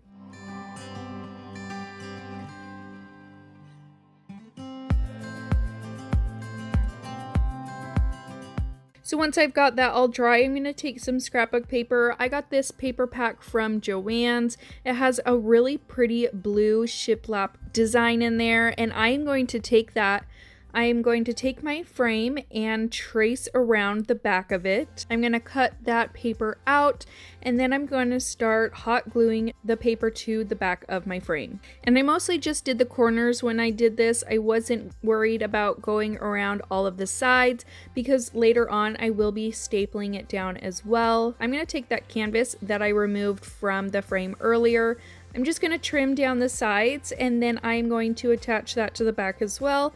This is going to give it a nice finished look, and then as well it's going to give it a little bit more sturdiness so you can't just poke a hole through the back, so then your paper isn't getting ruined. So I'm just going to start by hot gluing it, and then I will use my staple gun that I got from Amazon, and I'm just going to use that to put some staples in each side just to give it a little bit more security so that it does not come apart from the hot glue. So I'm going to take one of these windmills that you can get from the Dollar Tree. I picked some of these up last year during that spring season. I actually had to go to a different state to find them. But I am going to remove the windmill from the welcome sign. I'm going to take my Waverly chalk paint in silver lining and elephant, and I'm going to start giving this a galvanized look. I just start with the shade elephant, and I'm just doing kind of a dabbing motion up and down just everywhere on that windmill.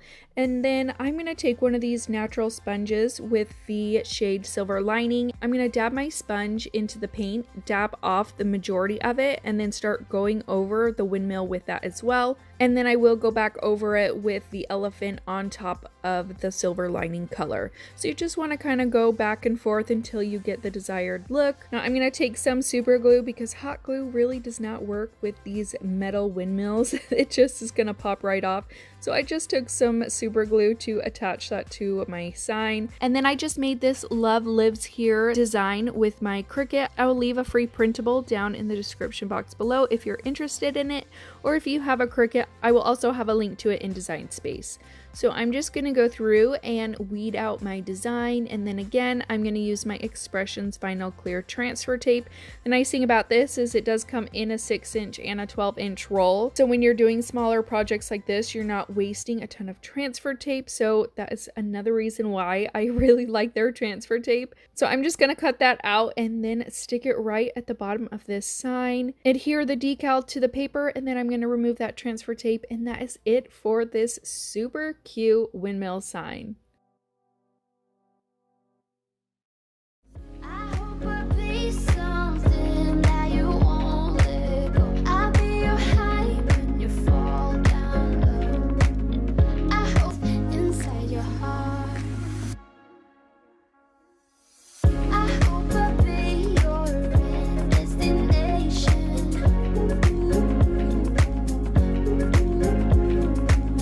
I hope I'll be your. And that's it for today's video. I found one of these lanterns at the Dollar Tree. They had multiple different colors, but I wanted to jazz this up a little bit. I liked that this was already white, and I wanted to make it look a little less plastic and cheap looking. So I'm going to take that ring off the top. I'm going to use my Waverly chalk paint in elephant and steel.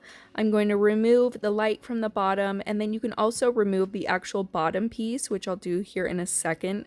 I'm going to grab a sponge, and I'm going to start with my elephant chalk paint first, and I'm just going to start dabbing all around the entire thing. Outside, everywhere that I can get. On the inside, I wanted to make sure that it matched, so I just used a paintbrush and painted all over on the inside so that it wasn't that white color anymore. And then I just kept going around the entire thing with my elephant chalk paint. Now, the fact that it was already white made it so that I didn't have to completely cover up the lantern. I could leave parts of it that white color, which I felt helped the whole galvanized look. And then I ended with my Waverly in steel, just going right on top of that, doing the exact same thing. I think that this turned out so cute, and it looks so much better than that plastic look to it. I feel like it actually almost looks like a metal lantern, which I think is really cool. And then for the bottom piece on the inside, I just used my steel paint to cover that up.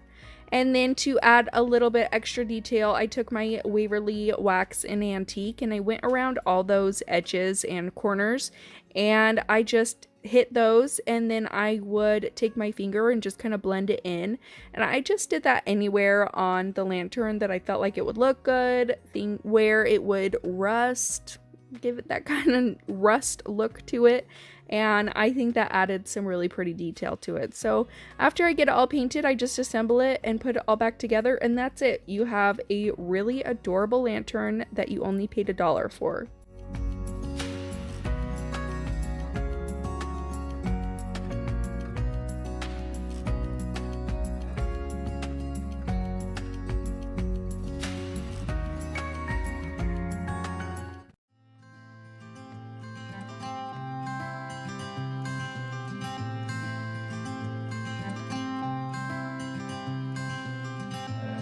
You had me at a low, 'cause where you go is where I go. I don't need nobody else, I got you. I'm going to take this Shadowbox sign that I got from Dollar Tree during the fall season. Obviously, it's just one that I had left over, but you can find signs like this at Dollar Tree all the time. I'm going to take my Rust-Oleum chalk paint in white, and I am going to paint the inside and all the sides of this sign. I did about 2 coats on this. You really aren't going to see the inside of it too much, so I wasn't too worried about getting that perfect. Then I'm going to take this flower that I got from the Dollar Tree. Now, I broke off the whole stem of it and realized after I purchased this that you can actually purchase these without the yardstick on it at all. So just pick up the flower if you can find that. So I'm going to give this 1 coat of my white chalk paint. I just wanted to do this kind of acting as a primer, so I didn't have to do too many coats of my other color. And I made sure to carefully lift up each of those petals so that I could really get underneath all of them. Now I'm going to take my Waverly chalk paint in Agave, and that is what I'm going to use for this flower. I absolutely love this color. It's such a perfect mix between blue and green. So I'm just gonna go through and give this 1 coat of this color. I feel like because I did the white underneath, it helped. So I didn't have to do more than 1 coat of this paint.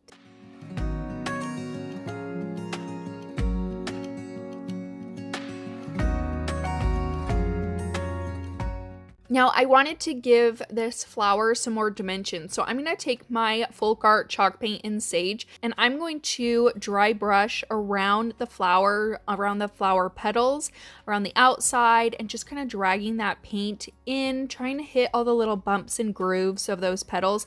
I just wanted a different pop of color in there just to give it, like I said, some more dimension so it didn't look so flat. I'm going to do that to all of the petals, and then after I've done that, I'm also going to take my white chalk paint and go over it with my white as well, just to give it a little bit more extra something, make it stand out a little bit more, and I feel like it's a lot more pleasing to the eye when you have something that has multiple colors in it, if that makes sense at all. So I'm going to take some tumbling tower blocks because I want to use this to be able to glue down my flower to it. I didn't want a whole bunch of glue around the outside of the flower and the frame, so I'm going to hot glue those down, and then I'm going to hot glue my flower down to the tumbling tower blocks, and that's it for this project.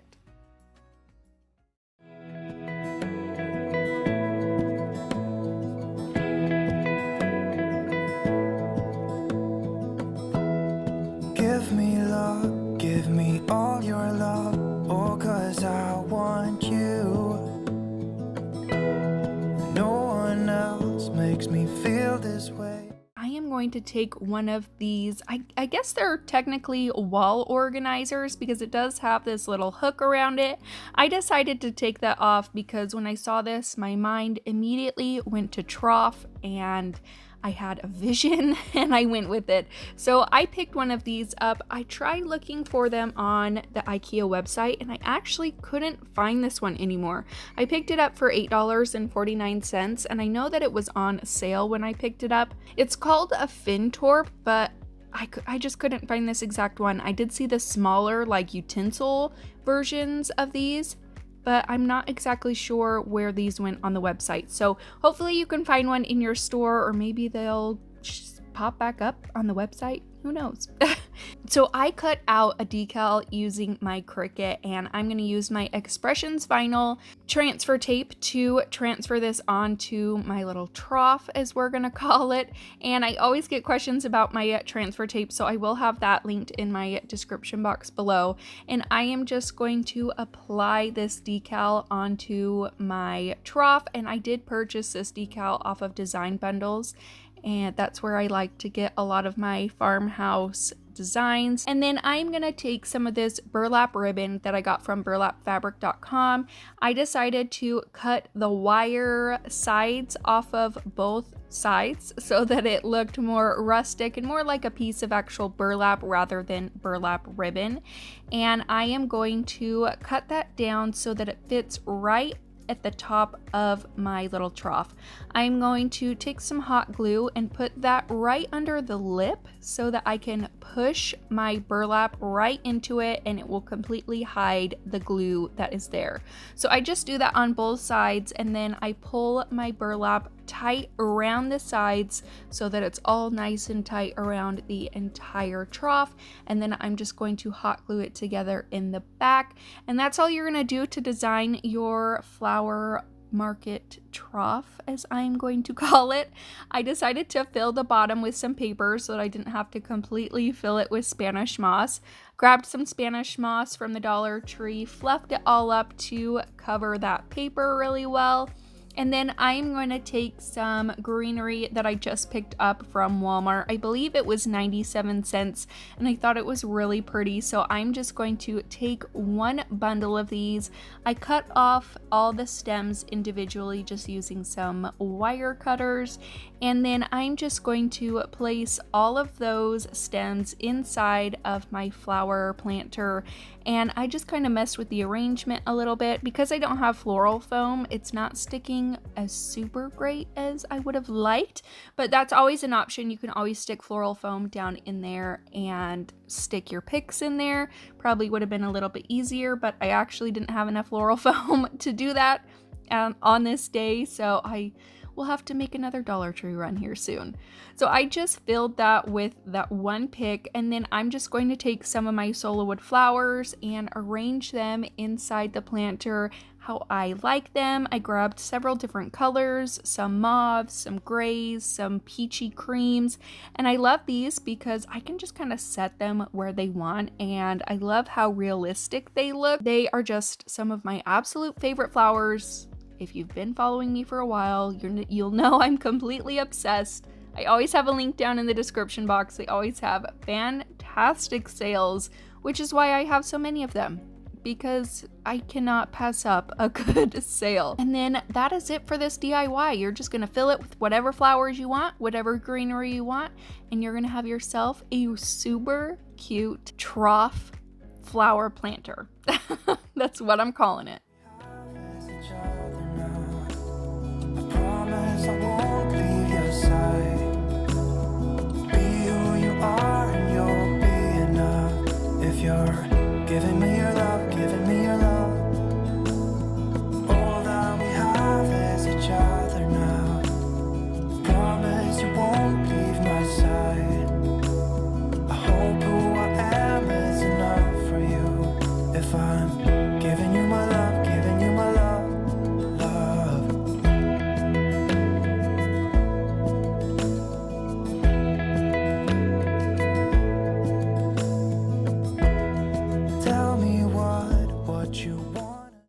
This super cute bench several months back. In fact, I'm pretty sure at the beginning of the year, and it had been sitting in my garage for quite some time, and I finally decided to grab it out and clean it off and repurpose it.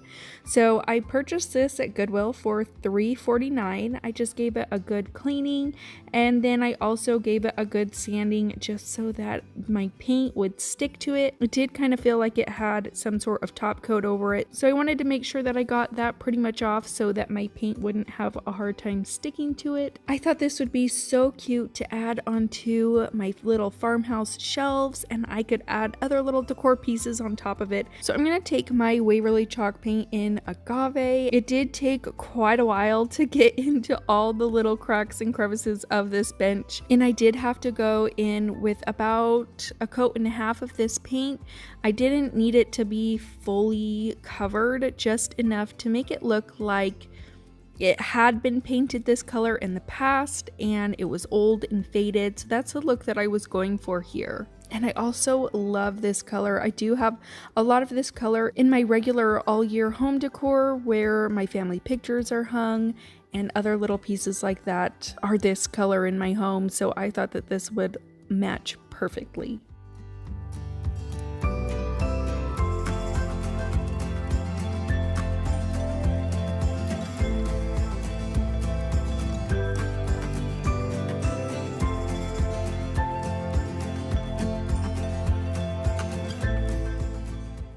So after I've got all my coats that I want on there, I'm going to take my Waverly Wax and Antique and I am going to give this a super distressed look. Like I said, I wanted this to look old and rustic. I was going for more of a look where the paint was chipped and faded and the natural wood was peeking through, so it looked like it had been painted this color. So I'm going to go in with that wax and hit all of my edges, all of my corners, and I'm really going to distress it so it almost looks like a faux wood. My inspiration for this piece is, I don't know if you've ever gone to a park or gone somewhere where there's just an old wooden bench sitting around and the paint is peeling off of it and it just looks old and worn. That is where I got my inspiration for this piece. I thought it would look so pretty with that old rustic vibe to it, so that is what I was going for here.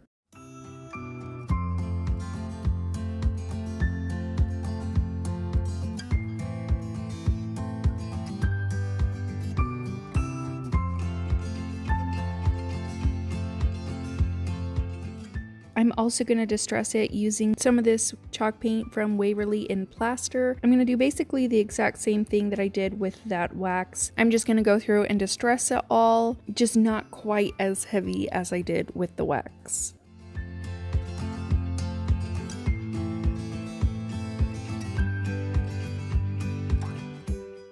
Once I've done that and all my paint is dry, I'm going to take some sandpaper and run it over the entire little bench. I wanted to get the wax and the plaster paint to kind of blend in, distress the edges a little bit more, kind of get some of that natural wood to show through, just give it a little bit more dimension and detail.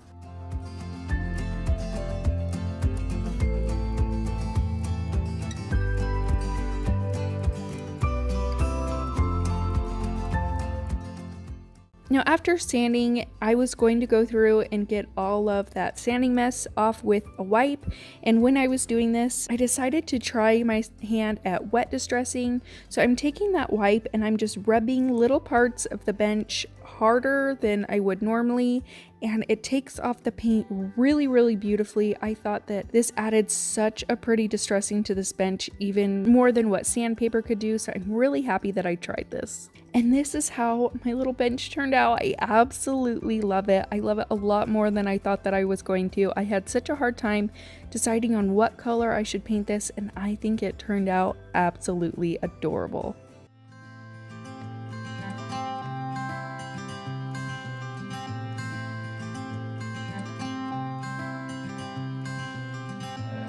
You had me at a low, 'cause where you go is where I go. I don't need nobody else. I got you, and you got me too. You can ride out the blue. I wanna do what you want to. I found this sign. Now this was a little bit more on the expensive side again, coming in at $7.49. I feel like my Goodwill always has their prices a little bit higher, so I try to go on the days where certain colors are half off, but when I saw this sign, I thought it was super pretty, and even if you just left it alone, I thought that it was absolutely adorable. I love the colors of it. But the main thing that I loved about this was the frame. I loved the wood look of this frame and the texture and detail that it had. So I knew that I had to grab this one up and give it a little bit of a makeover into something that fit in with my home decor. So I just went in with some painter's tape and taped off that wood frame. I'm going to take my Waverly chalk paint and ink, and I'm going to give my sign one coat of this paint.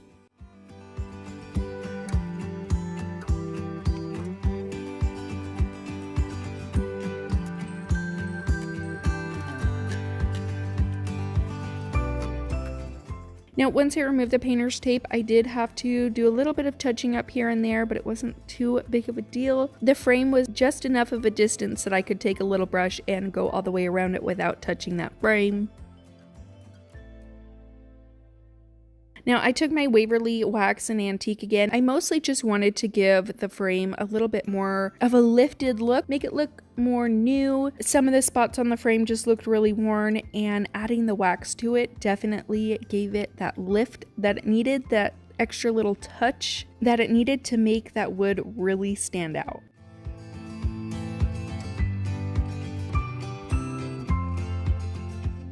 Now I grabbed this stencil from a pack of stencils that I purchased from Joann's. I just trimmed up the sides so that I could fit it into my sign. Used some painter's tape to get it all stuck down. And I went in with my Waverly chalk paint in Agave again for the mason jar portion of the stencil. And I'm just taking this little sponge brush that I got from the Dollar Tree and I'm just doing up and down dabbing motions. I find that this works best when I'm stenciling rather than dragging your paintbrush or sponge across the stencil. That's just going to make the paint bleed underneath. And when I do it this way, I have the best kind of results. And I also made sure to do multiple light coats, so I'm not going in with a ton of paint all at once. I'm going to dab my sponge on there and then I'm going to go around the entire thing, and then I did that probably a good 3 to 4 times. Now for the inside of the mason jar, I'm going to use my Waverly chalk paint and plaster, and this is just another kind of stencil brush, and I'm going to go over all the words and that little heart in the plaster color. Again, just doing multiple light coats. And that is it for this super cute sign. I thought this would be absolutely adorable to display in my kitchen, either on top of my cabinets or on a wall in my kitchen. I just think it's so cute. Kind of wanted it to have that chalkboard look to it, and I didn't have any chalk to kind of rub over the sign, but I thought my brush strokes that were left on the sign made it kind of look a little bit chalkboardy. So in the end, I thought this turned out absolutely adorable, and I cannot wait to put it in my kitchen. Call me anytime that you need a friend, and call me anytime when you're at a tight end. I got you, and you got me too. We can always make it through. What we do is what we do. I can take you anywhere, somewhere. We won't be scared. You will see me flying high. I'm staring into your blue eyes.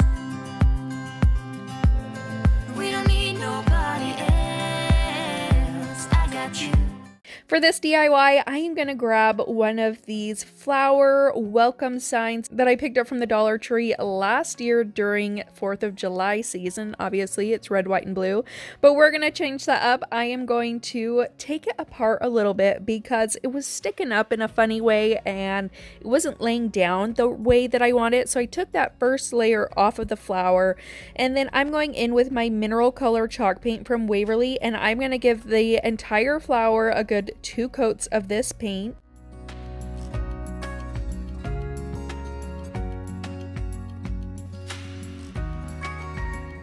Now, to add some more color to it and give it a little bit more distressing and dimension, I'm going to take that agave color from Waverly, and I just mixed a little bit of that mineral color with it, and I'm going to go through and distress the flower. I'm mostly hitting the ends of all the petals, and then I'll kind of dry brush over it a little bit just to give it that little pop of color in there. I kind of wanted that agave color to look a little bit faded, and then I'm going to take some white just to give some more highlight to the flower, and I'm going to do the same thing that I did with the agave. I'm just going to hit the tops of those petals and then kind of drag my brush down so it has a little bit of distressing on each petal.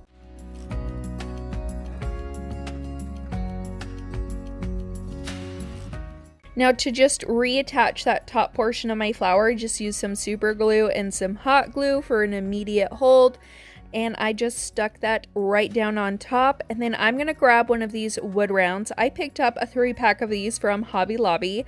I'm going to paint this in my Waverly chalk paint in white. I didn't worry about painting all the way to the bottom because we are going to be covering that up. I'm going to take some of this ribbon that I also got from Hobby Lobby, and I'm going to cut it into 3 sections, going from smallest to largest. You just wanted to make sure that it's long enough so that you can wrap it around your round sign. sign. So I'm just going to take my hot glue and hot glue the bottom portion down, making sure that everything is nice and even on the bottom. And then I'm going to take that second piece of my ribbon, I'm going to stack that on top of my first piece that I put down, just slightly overlapping it. And then I'm going to do the same thing with my third piece. I'm going to overlap that middle piece and then hot glue the excess around the back of the sign.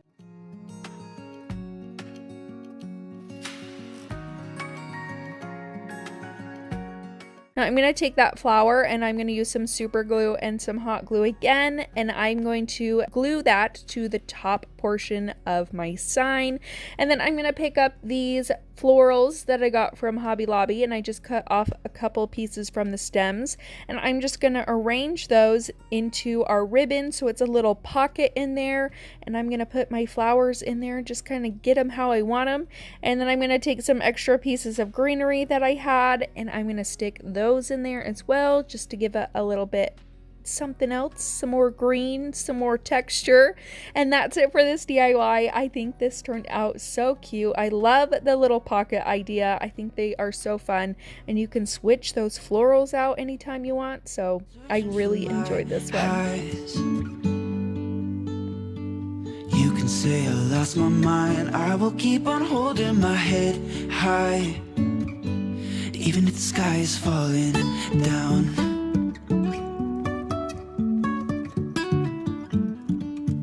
That's it for today's video. Thank you guys so much for watching. Let me know what your favorite project was in the comments down below. All of these DIYs were so much fun to make. I absolutely love farmhouse. Let me know what mega video that you guys want to see next. I think these are so much fun to put together, and they give you a ton of fantastic inspiration in one spot. Don't forget to subscribe before you guys leave. Give this video a big thumbs up if you enjoyed it, and I will see you in my next one. Bye!